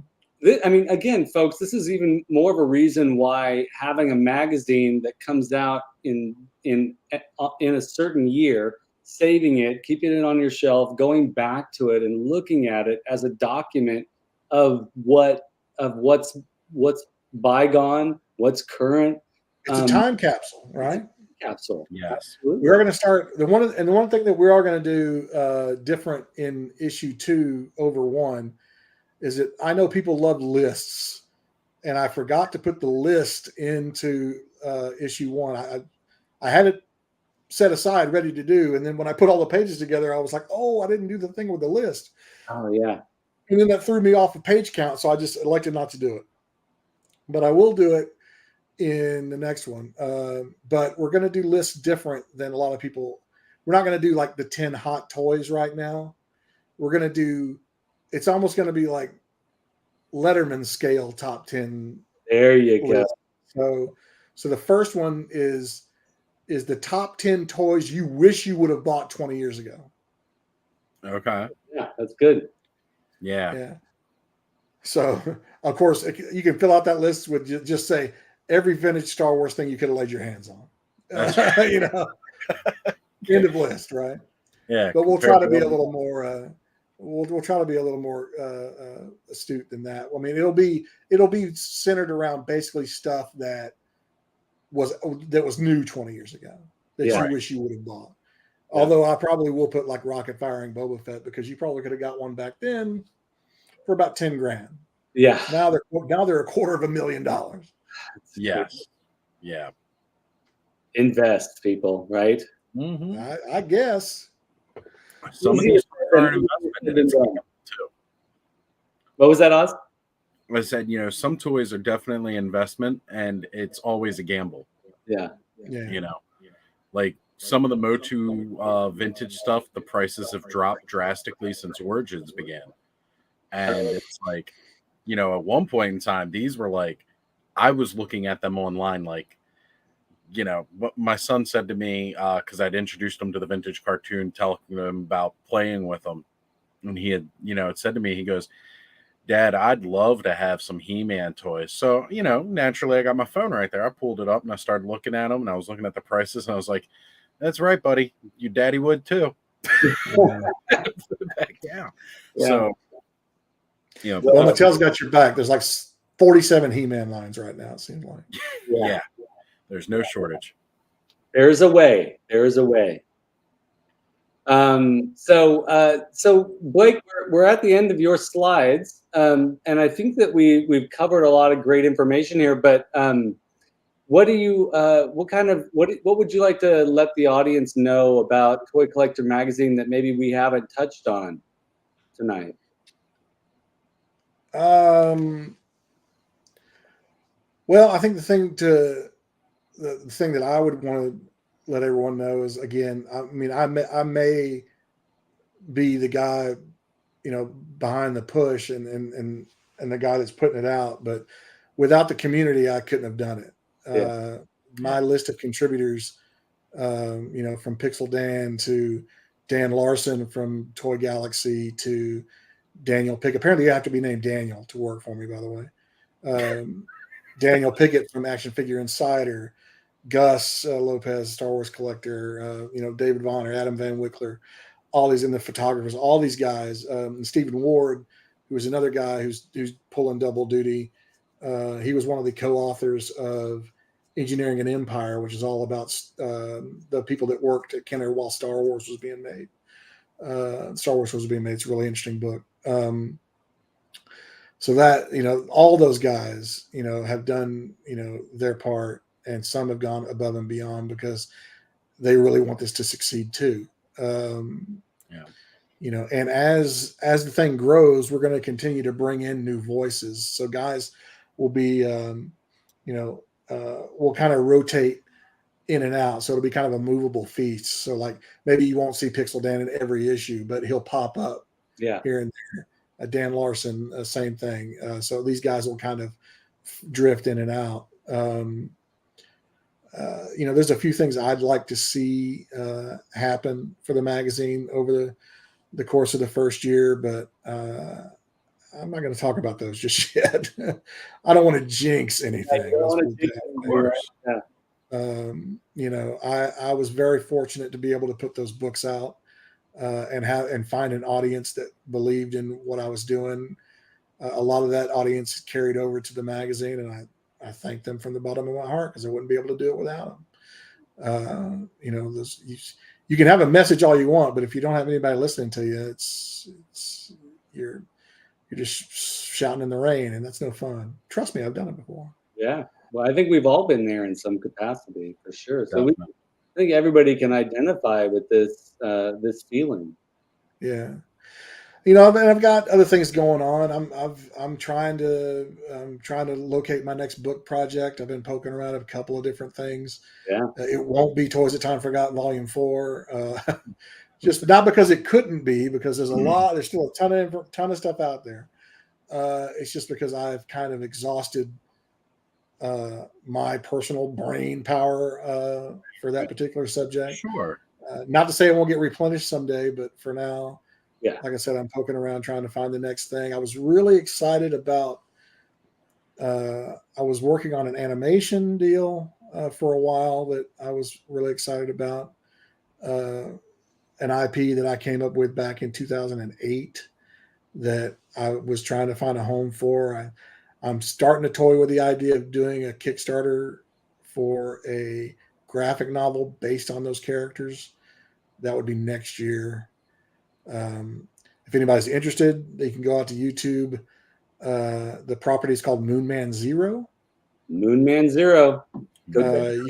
You can go out to YouTube, and there's actually 2 animatics posted. They're the same thing, except the one that's a little bit longer has a stinger on the end of it because I left a joke on the table and I hated that, and so I went back and fixed it. But it's an animatic that's basically a trailer for the property, so you get a good look at all of the rogues gallery and all the heroes and all this stuff. But it was really, really fun project that I was really, really into about a year ago. And spelled out, Corey. So the second one. Thank you. Good. Right. Good question. Yeah. Yeah. So I had a lot of fun doing it. Me and my buddy, I showed the concept to a friend of mine who's a musician. And I swear to you, within a week, I had music back from him that was individual themes for every character. Oh, that's so cool. And it was fantastic, including the overall theme for the show, if it was to be a show. And I was completely floored. Number one, that he was able to produce that quality in that level, in that manner of time. Number two, that the work inspired him enough to even do that. Yeah. Cool. Well, that should tell you something about the quality of the character design, right? Yeah. So I was, we were really pushing this thing as kind of an animated deal. I was probably about 2 years too late in starting it because, all these streamers were so hungry for animation for the longest time. And there were a lot of projects that normally people who wouldn't get an audience with some of these people were getting audiences, because they were so hungry for it. Animation has always been one of those things that's a very in kind of click. Either you're in or you're out. I can see. So if you're inside the industry, it's a lot, even if you're a janitor at an animation studio, it is a lot easier to get your stuff seen and heard than if it is you're just some dude who's got an idea. Yeah. But with the property, if I create the graphic novel, which I have the script for it already, and I just need I would need to go out and just hire an artist and letterer and a colorist to do it. That could be the piece of medium that actually gets somebody's attention for the property. Because right now I just have the animatic, which, like I said, I did more for myself because I felt that was the only time I was ever going to see these characters in motion. Right. Because if you know what an animatic is, it's just basically a very loosely drawn black and white cartoon. But it's very, it's not fully fleshed out animation. It's kind of a herky jerky kind of thing, but it gives you a very good idea about what it could look like. Yeah, I love it. And I'm sure like half of the people watching this show or watching it after the fact are artists in some way. So folks, you know, reach out to Blake and show your stuff. Yeah, I mean, it's one of those things where you know, I really, I mean, that was before the magazine came along. That was really the passion that was firing my creative synapses on all cylinders. I was very excited about because it's kind of a pulpy sci-fi. You know, it's got a lot of elements of '60s sci-fi with ray guns and You flying were saucers and you were saying all the good stuff right now, Blake. yeah, it's one of those things where basically can I talk about the premise? Yeah, for Go? Sure. Because I can talk about Moon Man Zero for a very long time. Let's talk about Zero. Let's do it. Okay, Let's so get it out basically there. what it is, Moon Man Zero is a he's a hero, a domed hero who basically lives on the moon. That basically the story is that Earth has been under attack by alien forces for the better part of half a century, and we just haven't known it because there's a secret base on the moon led by Moon Man Zero, who has successfully deflected all these attacks. Amazing. So what basically is happening is we meet up with this character about the time when the whole thing's going to unravel and people are going to find out about his existence. But there's a rogues gallery of you know, that's like Batman style rogues gallery. So you have fish people who come marauding around. There are these junk robots that are made of space junk that are animated that come around. There are giant moonflowers that live on the dark side of the moon. Very cool. That are coming as well. I'm leaving somebody out. Oh yeah, there's a Martian insect swarm. These giant Martian insects that are also. So those are the four main villains, and you've got Moon Man Zero and his crew, his ragtag crew of people up on the moon base who basically there's this super weapon that they have up there that's hidden inside this old junky flying saucer. So the flying saucer is called Patchwork One because it looks like a bunch of riveted stuff put together. It looks a lot like Rick Sanchez's ship from Rick and Morty, but I came up with this back in 2008, so I didn't steal from Rick and Morty. It just happens to look that way. But there's a giant AI ray gun that comes out of the back of this thing, and it's called the indiscriminate ray because it doesn't necessarily fire at the thing you want it to fire at. Oh, it's smarter than that. Nice. So it fires at something that's going to ultimately help you. Yes. But you don't see it right away. Oh, kind of thing. That's awesome. So like it's a ray gun that's 3 steps ahead of you. That's fantastic. Has its own mind. Yeah, right. Yeah. And so there's the backstory with its creator and all this stuff and a lot of this stuff intertwines. A lot of these characters have you know, similar origin stories and things like that. And basically the two themes is brotherhood. Yeah. Because there's some of them are actually related. Some of them are just related in a very strong friendship that feels like a brotherhood. And then you have you're up there on basically a military base. So you have the brotherhood of the actual force that's up there. Yeah. And then the other theme is not always having the best tech wins the war, so to speak. Yeah. So, you know, that comes back to, you know, Patchwork One and what it can do. Yeah. As well as some other things. But I mean, I filled up a big spiral notebook full of all this stuff. And but it's really, you know, the characters. I wish I could show you the poster. I can't share anything here, can I? Well, I can. Let me. let's see. Is there something I can look up online? Oh yeah, probably. Facebook.com/MoonMan0. Okay, give me a moment here, folks, while I do that. Yeah, let's dive into this a little deeper. I'm loving this. Yeah. So keep the conversation going while I do this. I can't do two things. Sure, not a problem. I know Corey's mentioned here to reach out to a buddy of ours, Eric Ruth.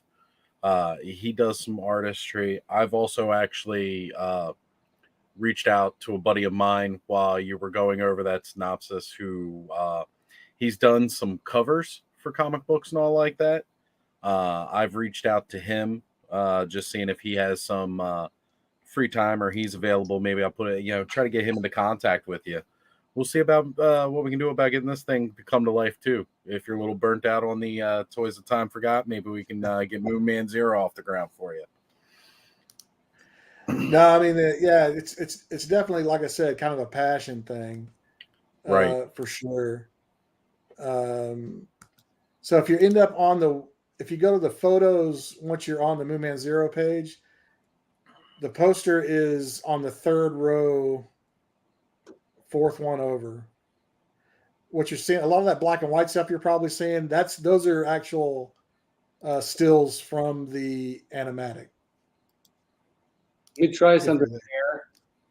I think here. Yeah, here. Let me try something right now. Can you see it? No, we don't have any share screen on the video here. Wait a minute. Maybe I need to. No. Okay, I gotta give me a few more moments here because I tried to share the screen and popped up. Let me try something else. This feels like a very Mad Hatter Reviews moment. This is me doing technology on a daily basis. I think we all have those kind of moments, though, to be trying to figure out how to get something new to work. Mega J, are you watching the show? Reach out, lend a hand.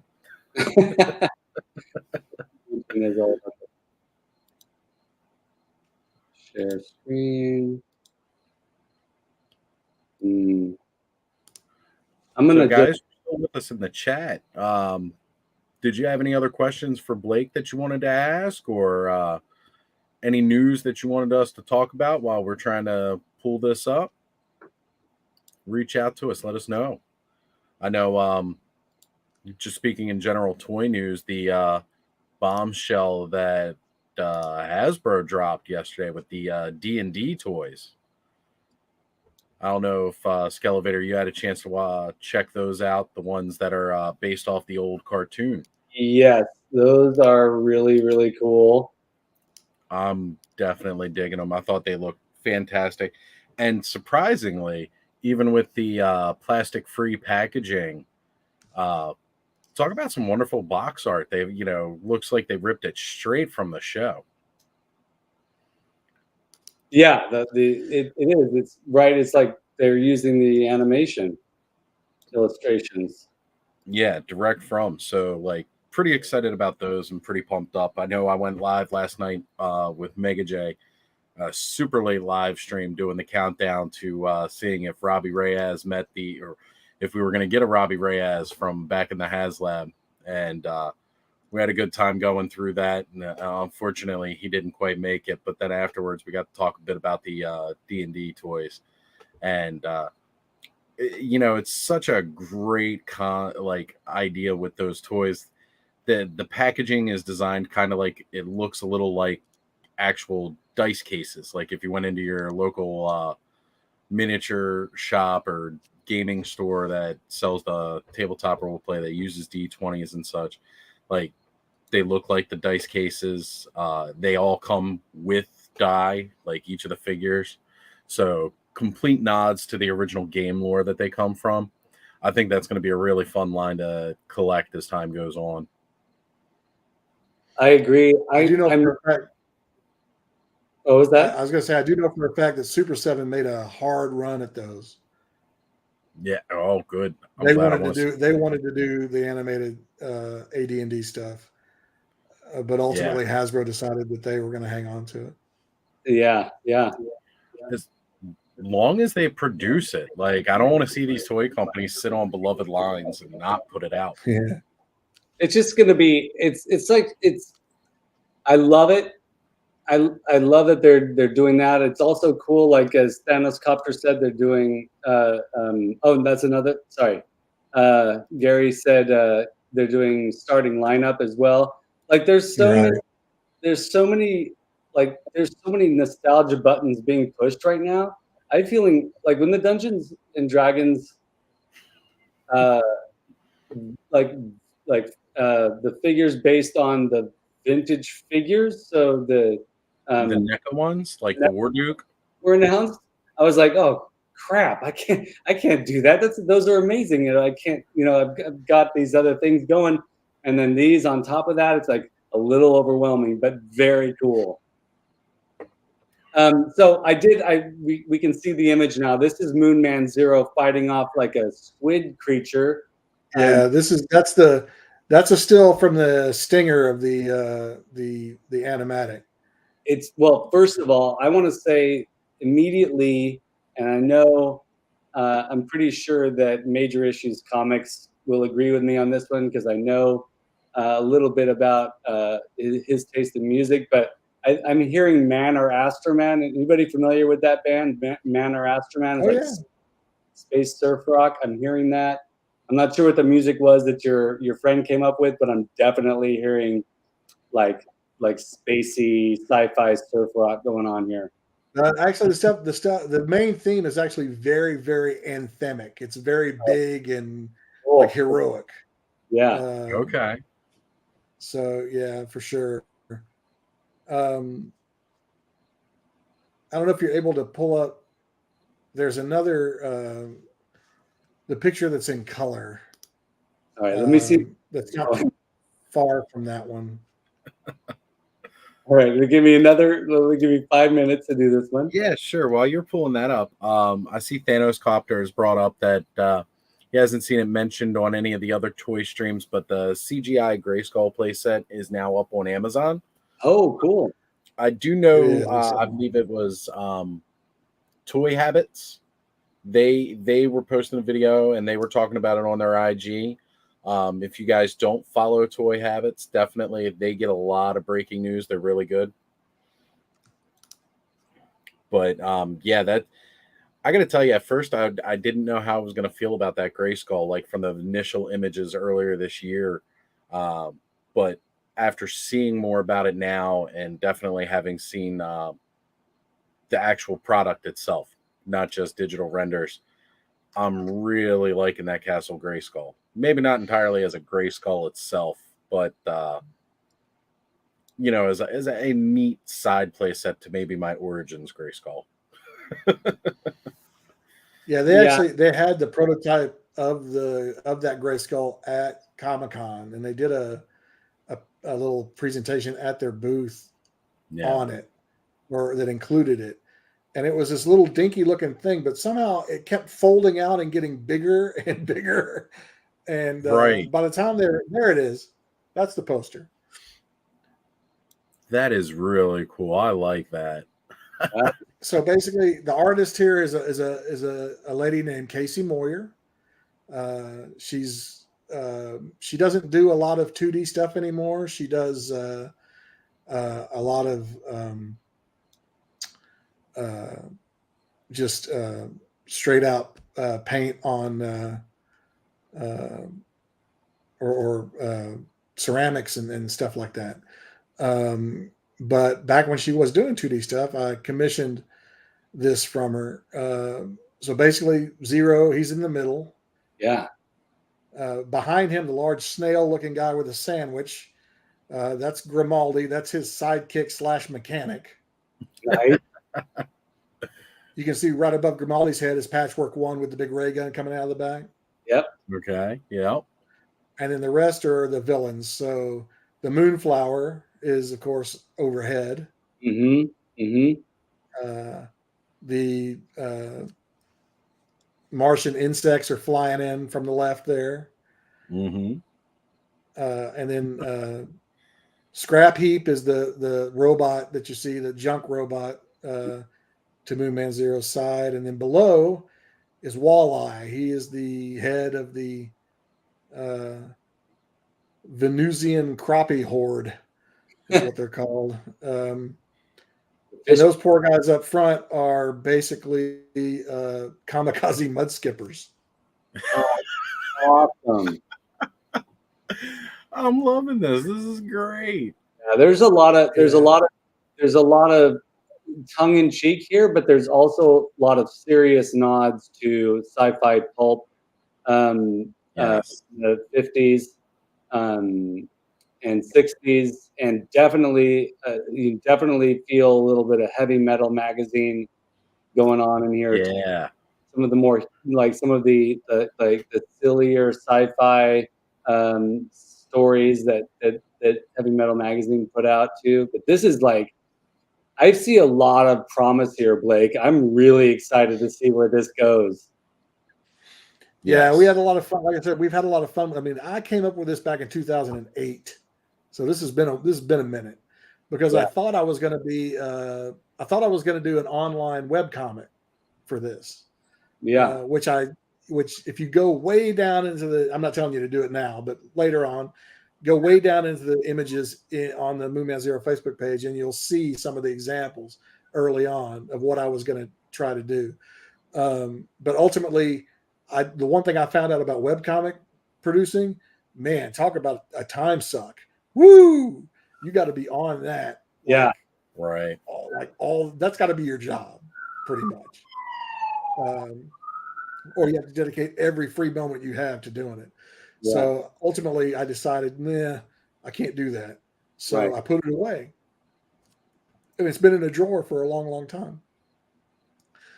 I tried to sell it as a comic book, and I didn't get too many takers, because I really didn't have much to show other than something like this. Right. And then, like I said, when the animation boom started a few years back, I pulled it out again and started messing with it. And I enjoy spending time with these characters, because I know, their motivations and everything, and I would love to tell their stories. It's just a matter of finding finding the right outlet. And like I said, maybe the graphic novel is the way to go, because I've gotten it. Like I said, I've got the script written. It would be kind of a jumbo-sized deal, because it's a lot of pages, but it really only introduces you to the team, the heroes, and the fish people. The other guys don't really enter into the scene in the first story to tell. Begin somewhere, right? Oh yeah, you got to start somewhere. Yeah. So you get a hint of the moonflowers towards the end of the first of that book, but you don't meet them yet. I want to bring from Thanos Copter again, which is, I would totally watch and read this, and that makes me think, like, if Oz and I and Thanos Copter and Major Issues Comics and Duchess of Darkness and Gary Martin would get a kick out of this and invest time and money in buying comic books based on this, or watch a show of this, that's just in this small group, so many people that already like it, that should show you how the world would react to it. And I know. Yeah, I mean, there's been no short, and I don't know if people tell me this because they want to be my friend and like me or whatever, but the majority of people I've shown this to have reacted positive to it. It's just a matter of, like I said, finding the right vehicle to tell a story, telling the right story, and going from there. Because at first, when I first wrote the first treatment of this, it was way serious. Yeah. And I was like, I pulled back and I was like, well, maybe that's not the right tone for this. It should be a little lighter, because I mean, the very first image, and I actually have a page that was drawn by an artist of the very first image. But the very first image in the comic book is the main fish guy choking somebody out Vader style, holding them up in the air, basically stealing something from them and crushing their throat and walking away. So it's not total, bubblegum stuff. There are repercussions. One of the But reasons why. I was a big Earthworm Jim fan when I was younger, as you might be able to tell from the toys back behind me. And so there's some influence there.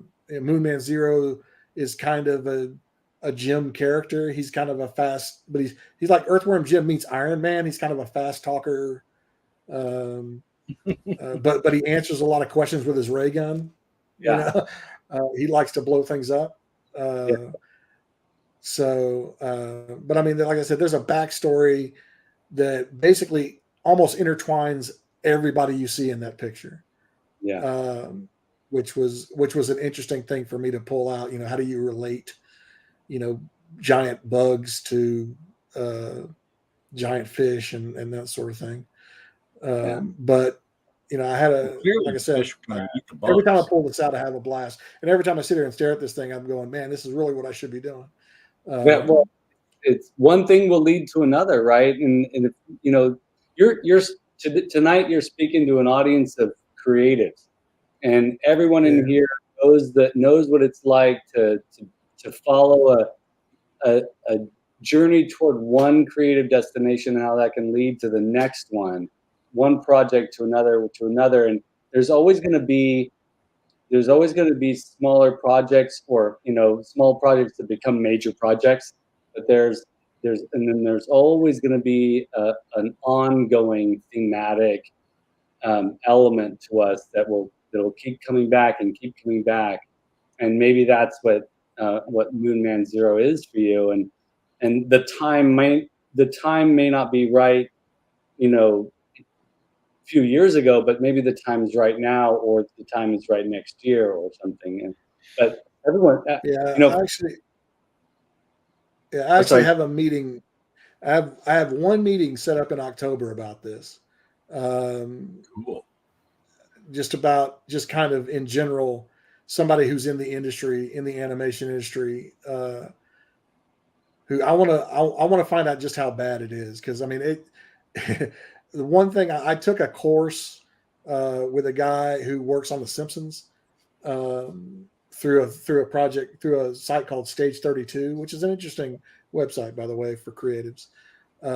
They offer courses, and then this was in pilot writing for your animated pilot. Oh, cool. And so we did that. I did that, and then I did. We did something else. I can't remember what it is now. To kind of get this. Speaking with another, there's a gentleman that does a YouTube show called Surviving Animation, and his name is escaping me right now. But between him and the stories I was told in that pilot writing class, I don't want any part of the animation business. It is ugly, and everyone is out for themselves.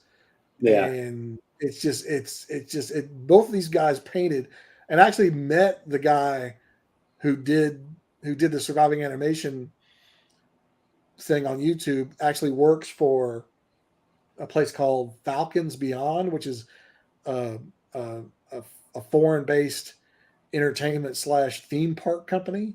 Eric Calderon is his name. And I met him at the licensing show in Vegas this past May when I went out there for Toy Collector. He was there for Falcons Beyond. And I walked right up to him and I said, my name's Blake Wright. You don't know me, but I want to thank you. And he said, why? I said, because it was your podcast that made me realize I didn't want anything to do with the animation business. And he laughed and laughed and laughed because, I mean, deep down he knows that it's not pretty inside the animation. I mean, the toy business isn't pretty either. Don't get me wrong. Yeah, it's pretty cutthroat. It's not all sunshine and unicorns and rainbows and stuff. It can be pretty nasty. But man, I got a real bad sense about what the animation business is about from that class and talking to this guy. Yeah. And it's a tough nut to crack. And then once you crack it, you find out you don't really want to be there. That's too bad because animation brings so much, joy to us and leads us to so many things, to so many hobbies and engagement with IPs that we love. And it's too bad to hear that. Hopefully not all animation studios. Yeah, I mean, I think there are exceptions to the rule, but just in general, I think it's just it can be a very unpleasant business. I imagine. And I mean, if you're working at Pixar and everything's hunky dory, and you're on this big campus in NorCal or whatever, I'm sure it's great. But if you're in the trenches drawing, something for a studio just trying to start up, or somebody who's trying to get their first big job, it just doesn't sound like a very pleasant place to be. Right. But odds are, if anybody was even faintly interested in Moonman Zero, they'd be wanting to buy it, not make it and have me tag along. Because a lot of these guys, a lot of these creators, like the guy that McCracken, the guy that did Powerpuff Girls. Yeah. He has no ownership of that at all. That belongs to Nickelodeon or whoever he did it for. Yeah. He can't do anything with that property. He created it. He nurtured it. He show ran the cartoon, but it's not his. He sold it to them. Right. So that would be the kind of situation where it would be, here's this awesome property, but they won't touch it unless you sell it to them. So that's giving up all your future rights to merchandise, to reboots or anything like that. Yeah. So it'd be like, here's this big thing I've worked half my life on, and you've bought it, and now it's gone. Well, so what you've learned then is what not to do with yours, and yours might become sort of an independently funded project that Cobra Kai started off on YouTube. Like, you could do it that way, right? You could start it off on YouTube and build your following.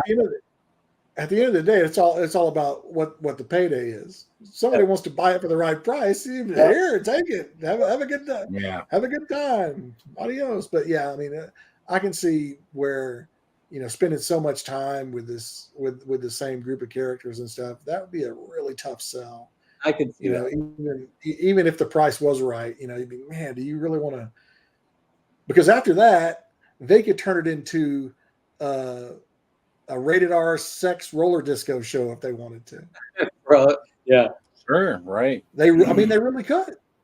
Major issues. They would buy it, and once it's theirs, they can turn it upside down.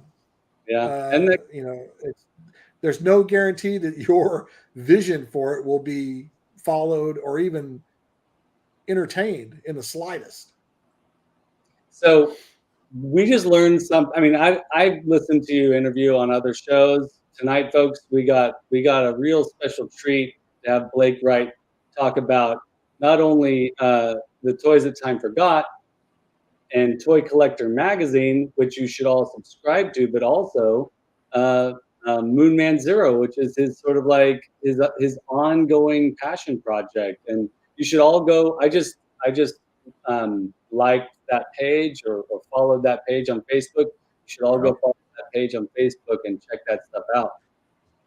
Yeah, I mean, I haven't done a lot with it. We were posting some fun things about kind of these Forrest Gump images about Moonman Zero being in famous places in history. We put him like at Woodstock and on a set of Grease, the movie, and had him at the 1986 Astros game, the game 6 between the Astros and the Mets. We were just having fun because we didn't have a lot about a project to talk about, so we started doing this. We had him at like the SALT II talks with Reagan and Gorbachev or some crap. It was really. My favorite one though was we had him at New York singing "We Are the World" with everybody. Hilarious. So we put him in between like I don't know who it was, but it was hilarious.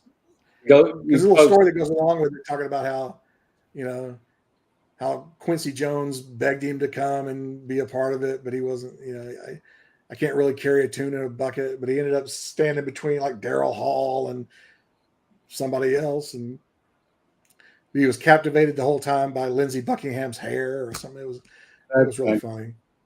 Yeah, we just try to have fun with stuff like that. I just went because again, we didn't have any projects to talk about, so we're like, hopefully, you know, if it all comes back around and we do the graphic novel, then we'll move forward, and that page will be a lot more active with that. Well, the build of that material. When and if you do something with whatever the next stage is for Moon Man Zero, whatever the next project is for you, next year's issues of Toy Collector magazine, all the things, please know, Blake, that you're welcome to come back on our show. We would love to have you. You're a lot of fun to talk to, and we just have a deep admiration for all the things you do, and you also serve as an example for most of us, which is you've got these projects that are part of your sort of true self or true life, and you're also, you got to make it happen because you got a regular job and a life and all that stuff that, you know, it's that balance is tough, and it's admirable. So cheers. If I've learned one thing through all this, because I started late in my life doing a lot of this creative stuff. I wish I would have started earlier, but if you want something to exist in this world and it doesn't, make it yourself. Absolutely. Right. That was the story with these books, and that's the story with this magazine, and ultimately maybe the story with Moon Man Zero. Because if you wait around for someone else to do it, it's not going to get done, and it surely won't get done the way you want it to appear. So just do it yourself. That's right. You'll be surprised if you have the right motivation. You will be surprised at what you can accomplish. You really will. Absolutely. I mean, but it does take work. I mean, I didn't will these books into existence. I had to. Right. I mean, you have to want it. But at the end of the day, you know, you'll be richer, a richer person in mind and spirit for sure. Maybe not in bank account, but and you will have made friends you otherwise would have never made. Yeah, and seen things you would have otherwise never seen. I like that. I like that the message is, folks, like, you know, if you want to see something in the world, make it yourself. Make it happen, and know that it's going to be a lot of work, but know that all that work is going to be worth it in the long run. I agree. So we're coming to a close here. Oh yeah, here we go. Major Issues Comics. Follow your passion. That's right. Yeah, exactly. Exactly. We're coming to a close. If you have multiple passions, all the better. Yeah, absolutely, absolutely. And that's the other thing too. Like, you know, you can see all these different projects come to fruition as long as you put in the work. So, you know, so work hard and make stuff, folks. Speaking of something that takes a lot of effort and energy, and we gotta just do a little bit of promo real quick, Blake, for our next episode. Our next guest next Saturday is Justin Rash from Stunt Puppet Pictures, who's been making those stop motion animation videos or films that Mattel has been posting on the Mo Tuesdays. He's got a lot of experience with stop motion animation, which is yet another one of these passion projects that we promote here on this channel. You know, the creative act takes a lot of time and a lot of effort and a lot of rigor. Yes. And definitely the case with stop motion animation as well. And so tune in next Saturday at 6 p.m. Pacific, 9 p.m. Eastern. We're going to be talking to Justin Rash, who you can also see. I just watched Guillermo del Toro did a little promo on Netflix for his animated Pinocchio, or stop motion animated Pinocchio. And you can see Justin working on that movie. So he's a busy guy, and just like Blake here, busy making things for the world that maybe previously didn't exist. So be sure to tune in next week with Oz and I on Toy Frenzy to talk to Justin Rash. So yeah, thanks. Ooh, that sounds like a good one. Yeah, it'll be fun. It'll be fun. That for sure. And Major Issues Comics, thanks for stopping in. It was good to see you. I'm really glad you're able to make it in, and appreciate it. And for all of you folks that joined our chat today, all the regulars that came, I want to thank you all for being here. But Oz, any final words? Just want to say thank you, everybody, for showing up tonight. Blake, it has been an absolute pleasure to have you with us. And I look forward to doing another episode in the future, talking with you again, because this has been a lot of fun. So, Yeah, I mean, definitely once there's something else, once the other shoe drops on something else, I'd love to come back on, even if it's like celebrating the first year of Toy Collector or whatever. That would be great. We'd love to do that. We'll definitely be reaching out to you. And feel free to reach out to us too if you have any ideas and you want to just join the chat sometime, or be it just we'll talk about Moon Man Zero if you want. Yeah, we'll do a whole episode on him. Why not? Yeah, why not? Thank you, Nolan, for that. Oh, you know what? I have one last thought. Earlier today, I was speaking about. I was thanking everybody that's supporters of this channel, and I want to say that Vintage Motu, who came on, who represents Collectors of Power podcast.